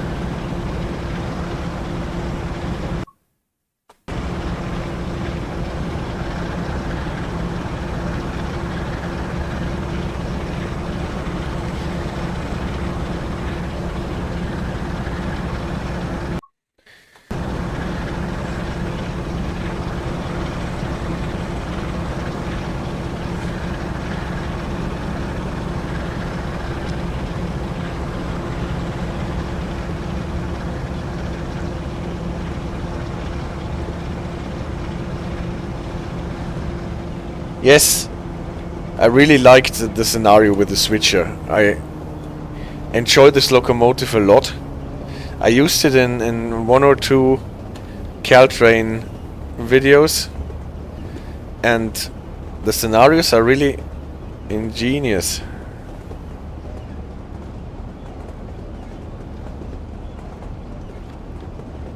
Spectre says, yeah, I think there is even a video about the switcher online.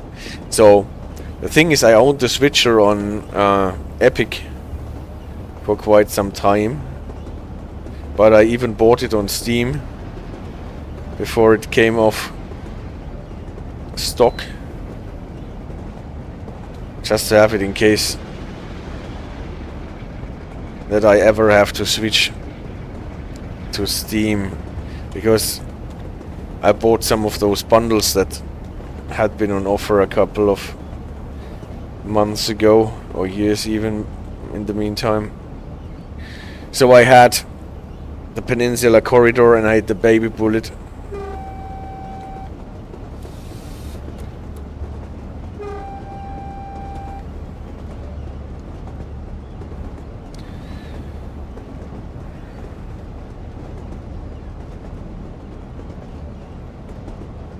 And since nothing is as precious as the stuff that is lost forever, I bought the switcher to have it on Steam, just in case.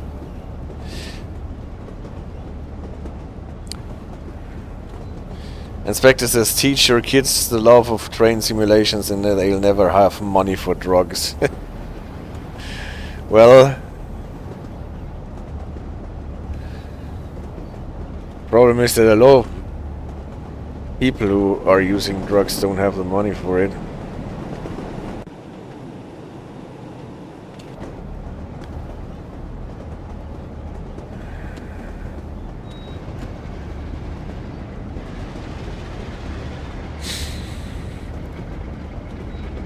So we will end up in a 60, 70 even, no, 65, 65, then 45 when we get out of the tunnel. Alright.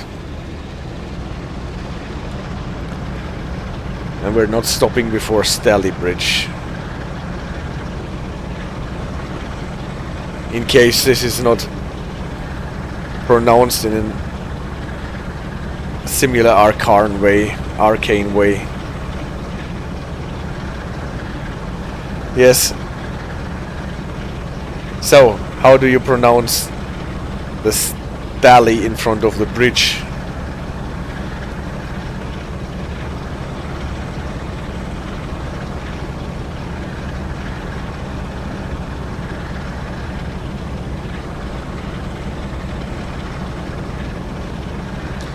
Stale. So it is Stalybridge.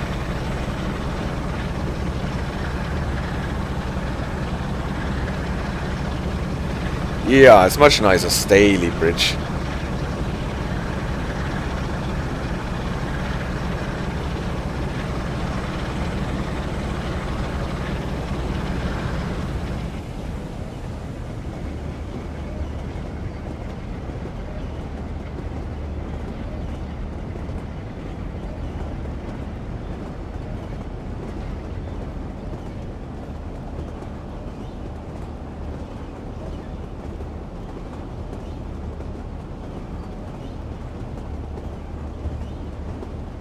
The trick to place a name in the UK is whatever seems right is wrong, says Pocket Snickers, yes. This is why I'm here, says Lofty.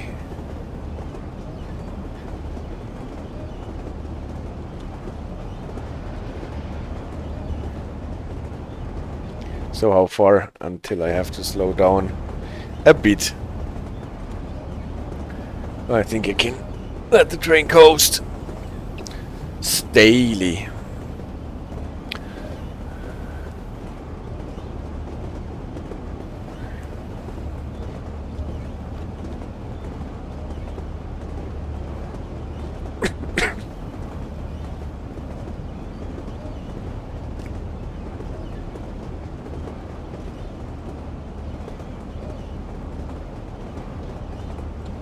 So, now I'm slowing down.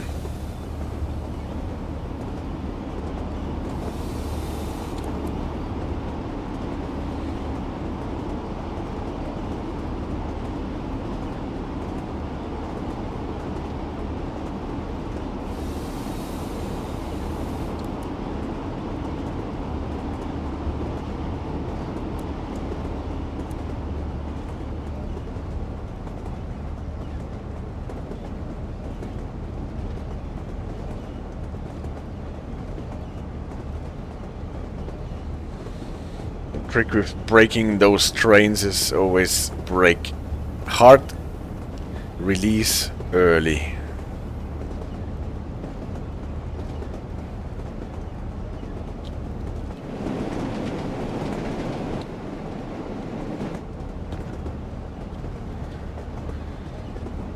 I think we can already accelerate. Yes, we can.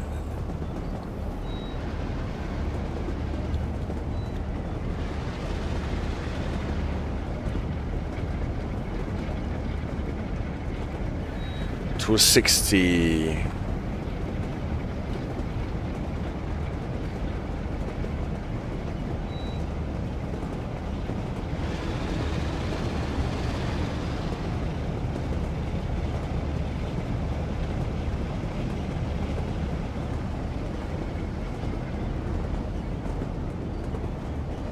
Now coasting downhill.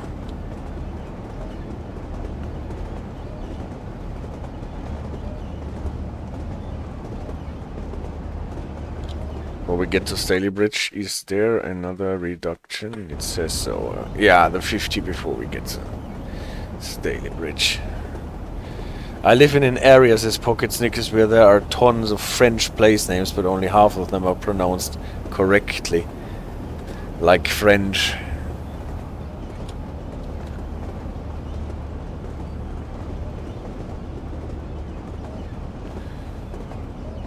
Well, place names. is a fascinating thing.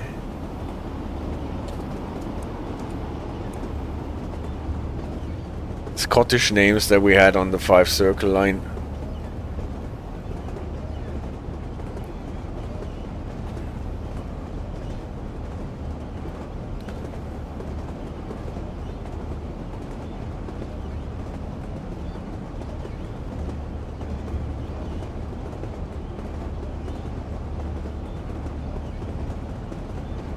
So Illinois has no S, but Des Plaines has them. Alright, I did not know that.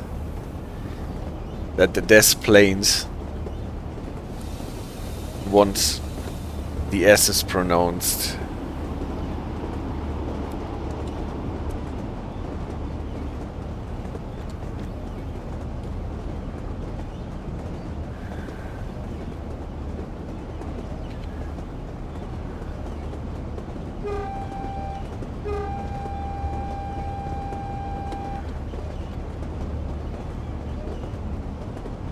Shout out to New Orleans, which is probably worse than Lofty. Inspector, yeah, the Blackpool branch is quite unique with the Bernays, the Bernays, and Hulilef. Yes, he's franchising everything.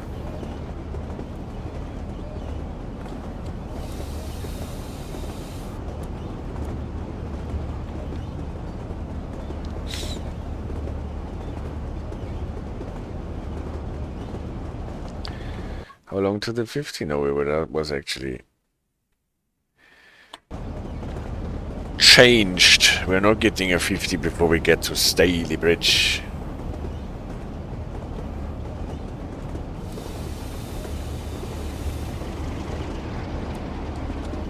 Ribble, ribble, ribble.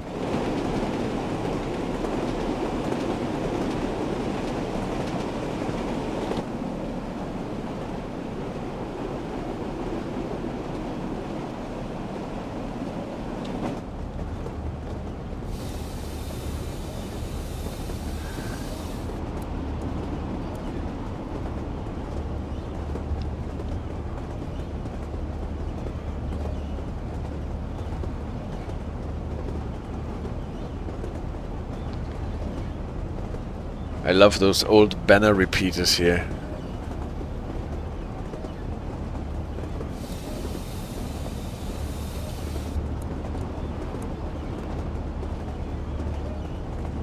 It's not an LED, it is an actual disc.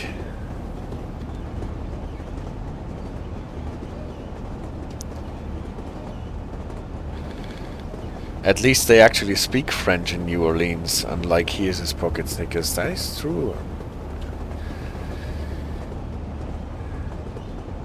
I don't know if people in France would accept that as French.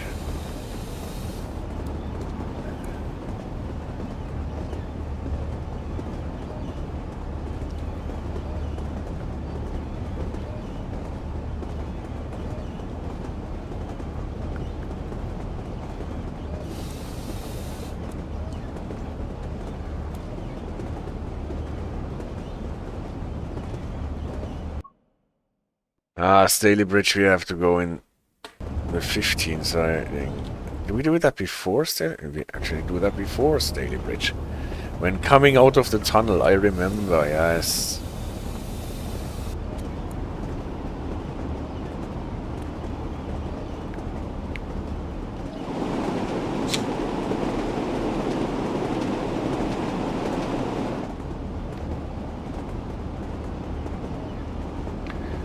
And Lofty is announcing a joke. There is a joke that in Quebec all the stop signs say the French word for stop, arrêt. But all the stop signs in France say stop. That is a good one. In Pocket Snickers, you're much more likely to meet a Polish speaker in Chicagoland than anything else beside English or Spanish.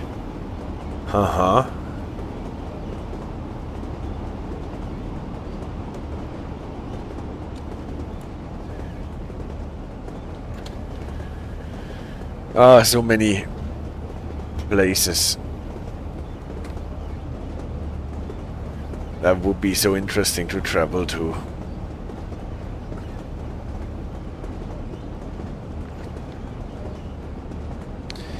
And Quebec also has the only non-KFC KFCs. So what are they called there?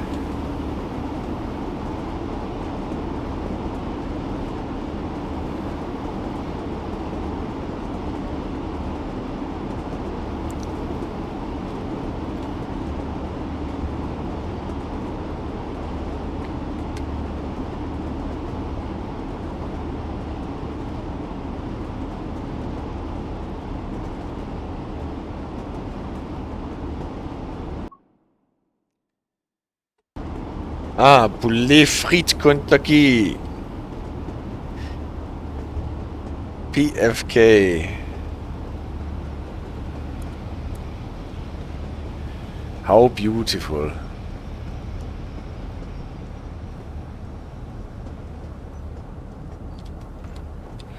It's poulet frites. Ah, makes sense.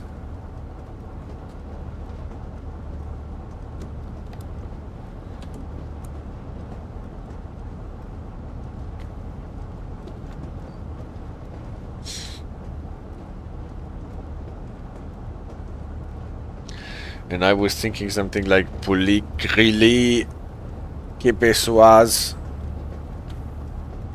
But it is frites.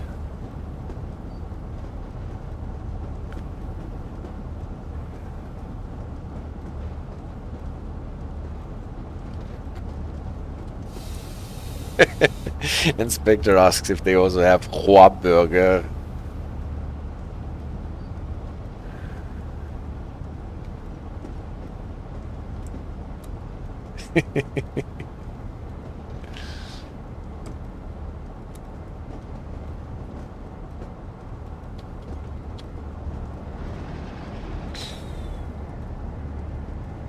So Stalybridge.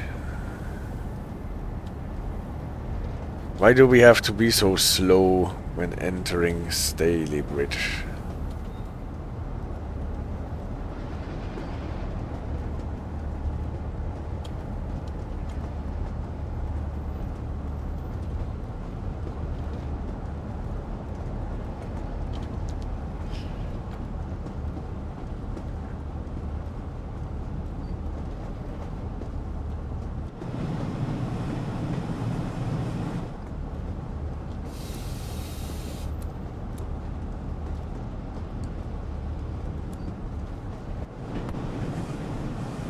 And kick. My camera was kicked away.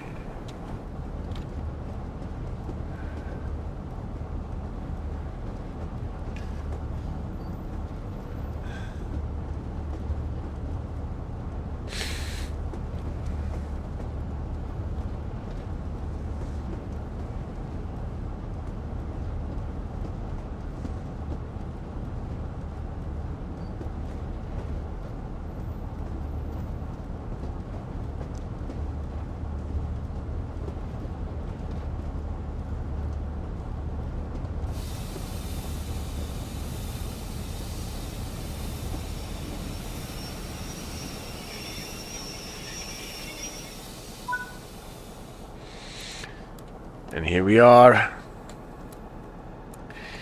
in Stalybridge.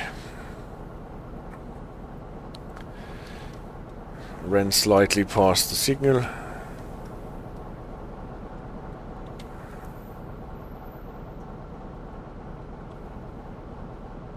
In China, I suspect that they have Starbucks stores that aren't Starbucks at all, even Apple stores that look like the real thing.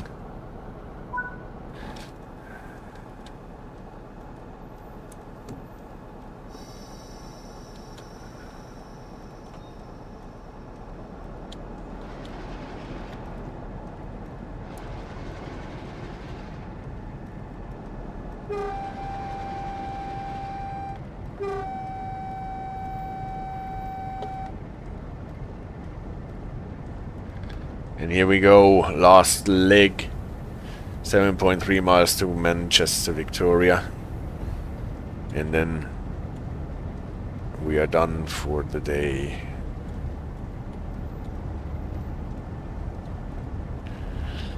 Now first we have to go across the junction, still at 15.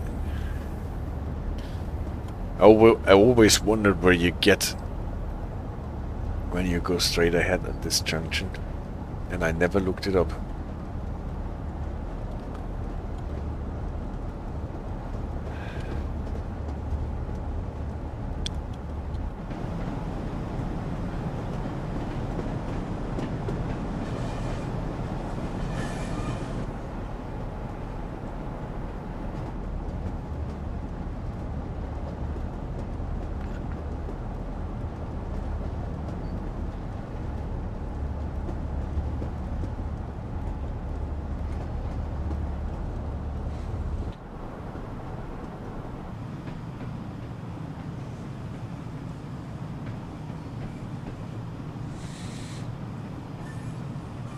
And Spectre says, this is why I like the open railway map site. Interesting to look up such junctions, branches. That's true. This is probably the thing I should go to look it up.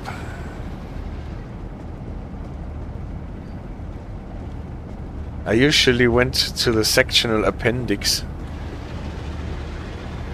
but with your open railway map it is actually much easier. And then I can still look it up in the sectional appendix to get the information about what kind of signaling there is and stuff.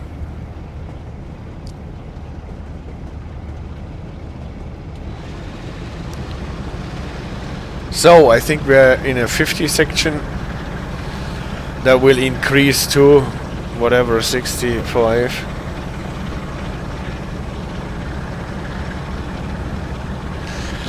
And Ravens Lofty says, I find it really funny how open railway maps has information about high speed too, despite it not being built yet. That's the thing.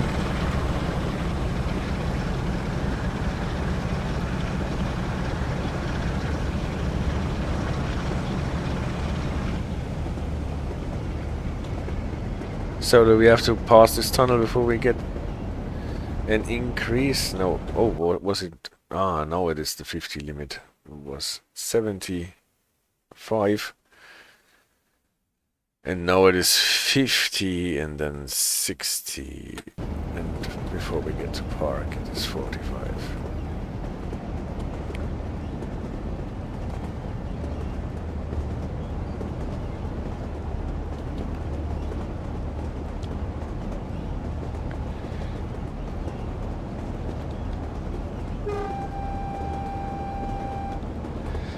Spectre says, don't believe every information on the internet, said already Albert Einstein.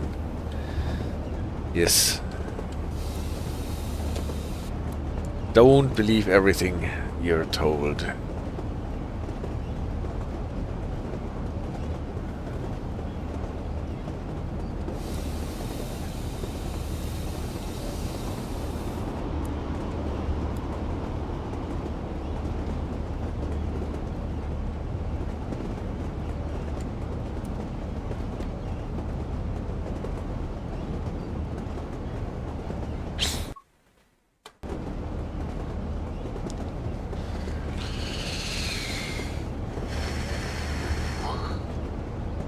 Wasn't there still another? No. That is only in the opposite direction.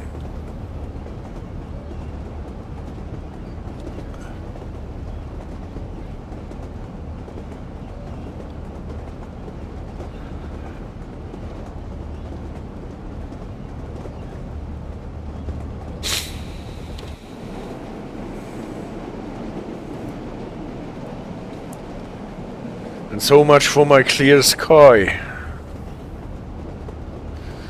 We're back in the soup.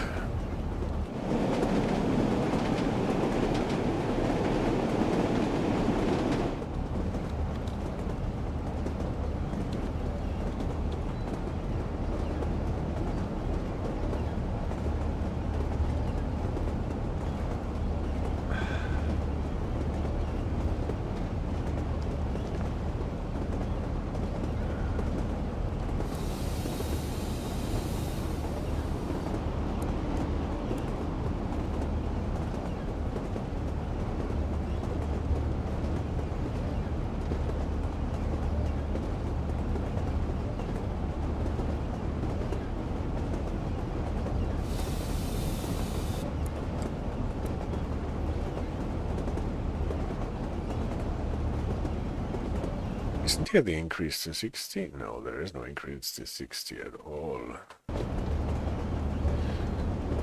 At the moment.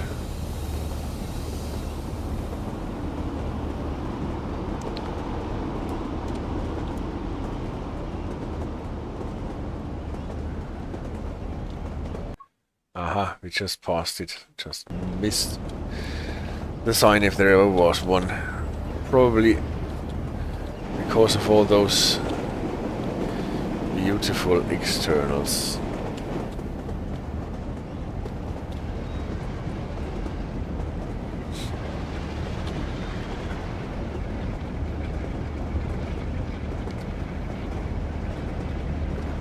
Honk the horn! Was redeemed by Lofty. And I honked. I need more room.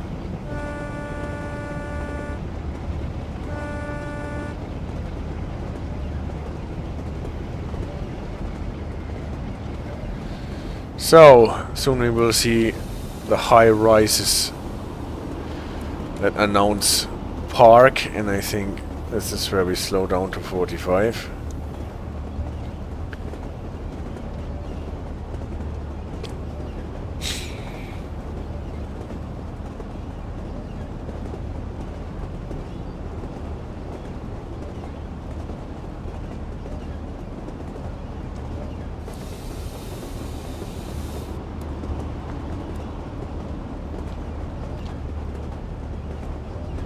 And here they are.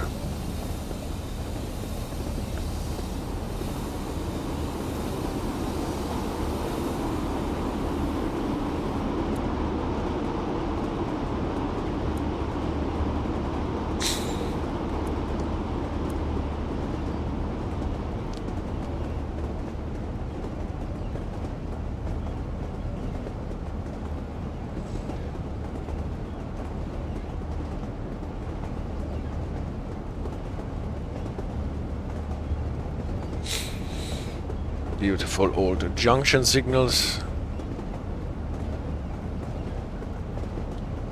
with distance signals. Here's the 45.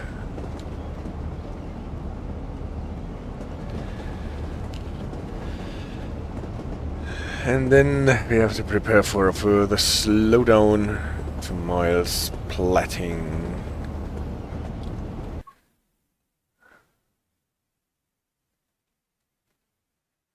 Or it's even 20. But here's Park Station first.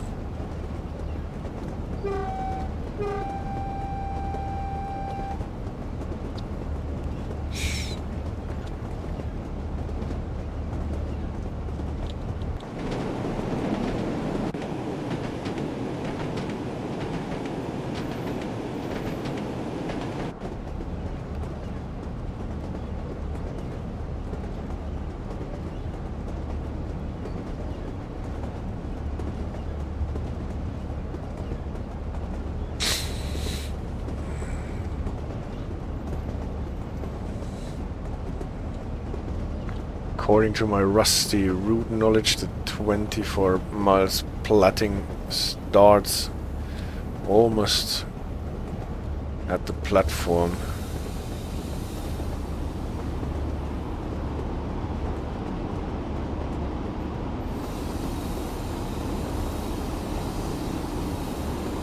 That comes surprisingly fast. Ooh.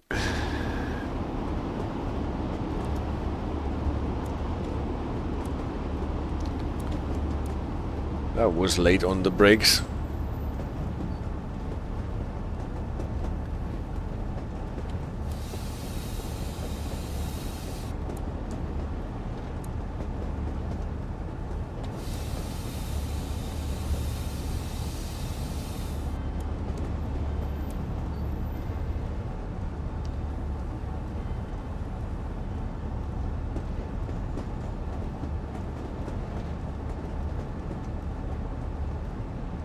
Now we're probably going across the switch.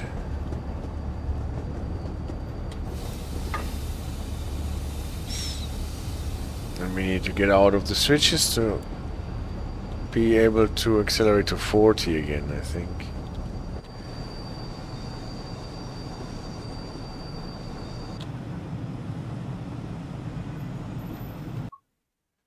No, we can accelerate already. It's different than in the opposite direction. In the opposite direction, the switch here slows you down to 20. Not so in this direction, and we have a thunderstorm.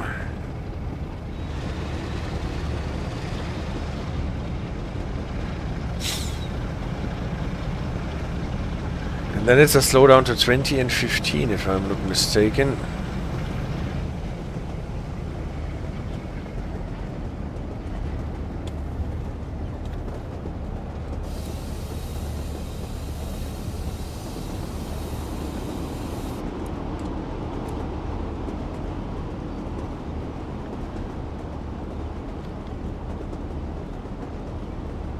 There was a advertisement for a company called Philips, I guess, that I always took for a brake marker.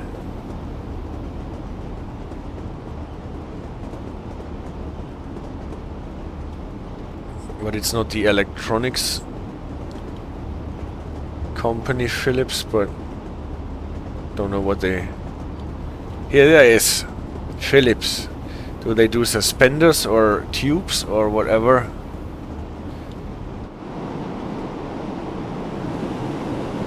Stick as soles and heels. Alright. And actually I should have used it as a brake marker before. Because here's already the junction.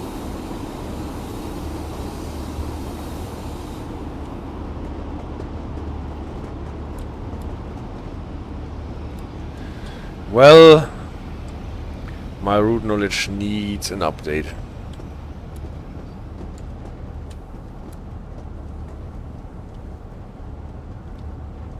Is it even as low as 10? Yeah, it is 1510, not 2015.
And this time we actually have to respect the red light at the end of the platform.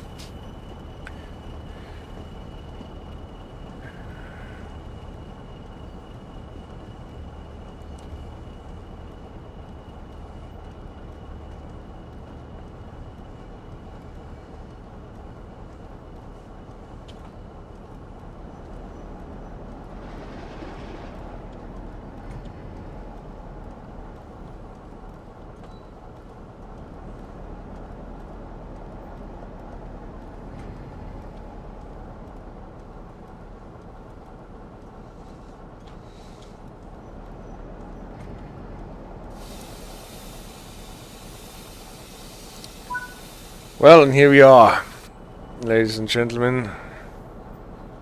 Getting closer to this red signal, even if we are still 4 yards away of our sweet landing spot.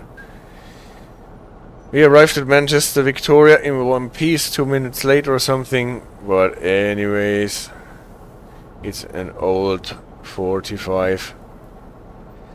Pocket Snicker says, a long time ago you were doing Sandpatch Grade and I mentioned hearing the 14L horn for crossing constantly, and noticed the other day that it was also coming from a different direction. Alright. So there is a lot of honking where you live. I can remember that, yeah. Talking about the 14L a lot, and that you really hear that a lot at the place where you live. Alright guys, thank you for staying with me 2.5 hours. Wheel and axle arrangement, systems and classifications. I hope I will be back next Sunday. I'm not entirely sure because I realized that I have to do a piece of work that I thought I had until October to accomplish, but I realized that it should already have been accomplished and finished, so maybe I have to work through next week and then I will be back in 2 weeks time. If not, and I find the time, then see you around on Sunday. I will keep you updated. Thank you so much guys, thank you AJ again for this website, and I will put the URL in the description of this video, and maybe Lofty you can tell AJ what she has to do to fix this thing with the TSL.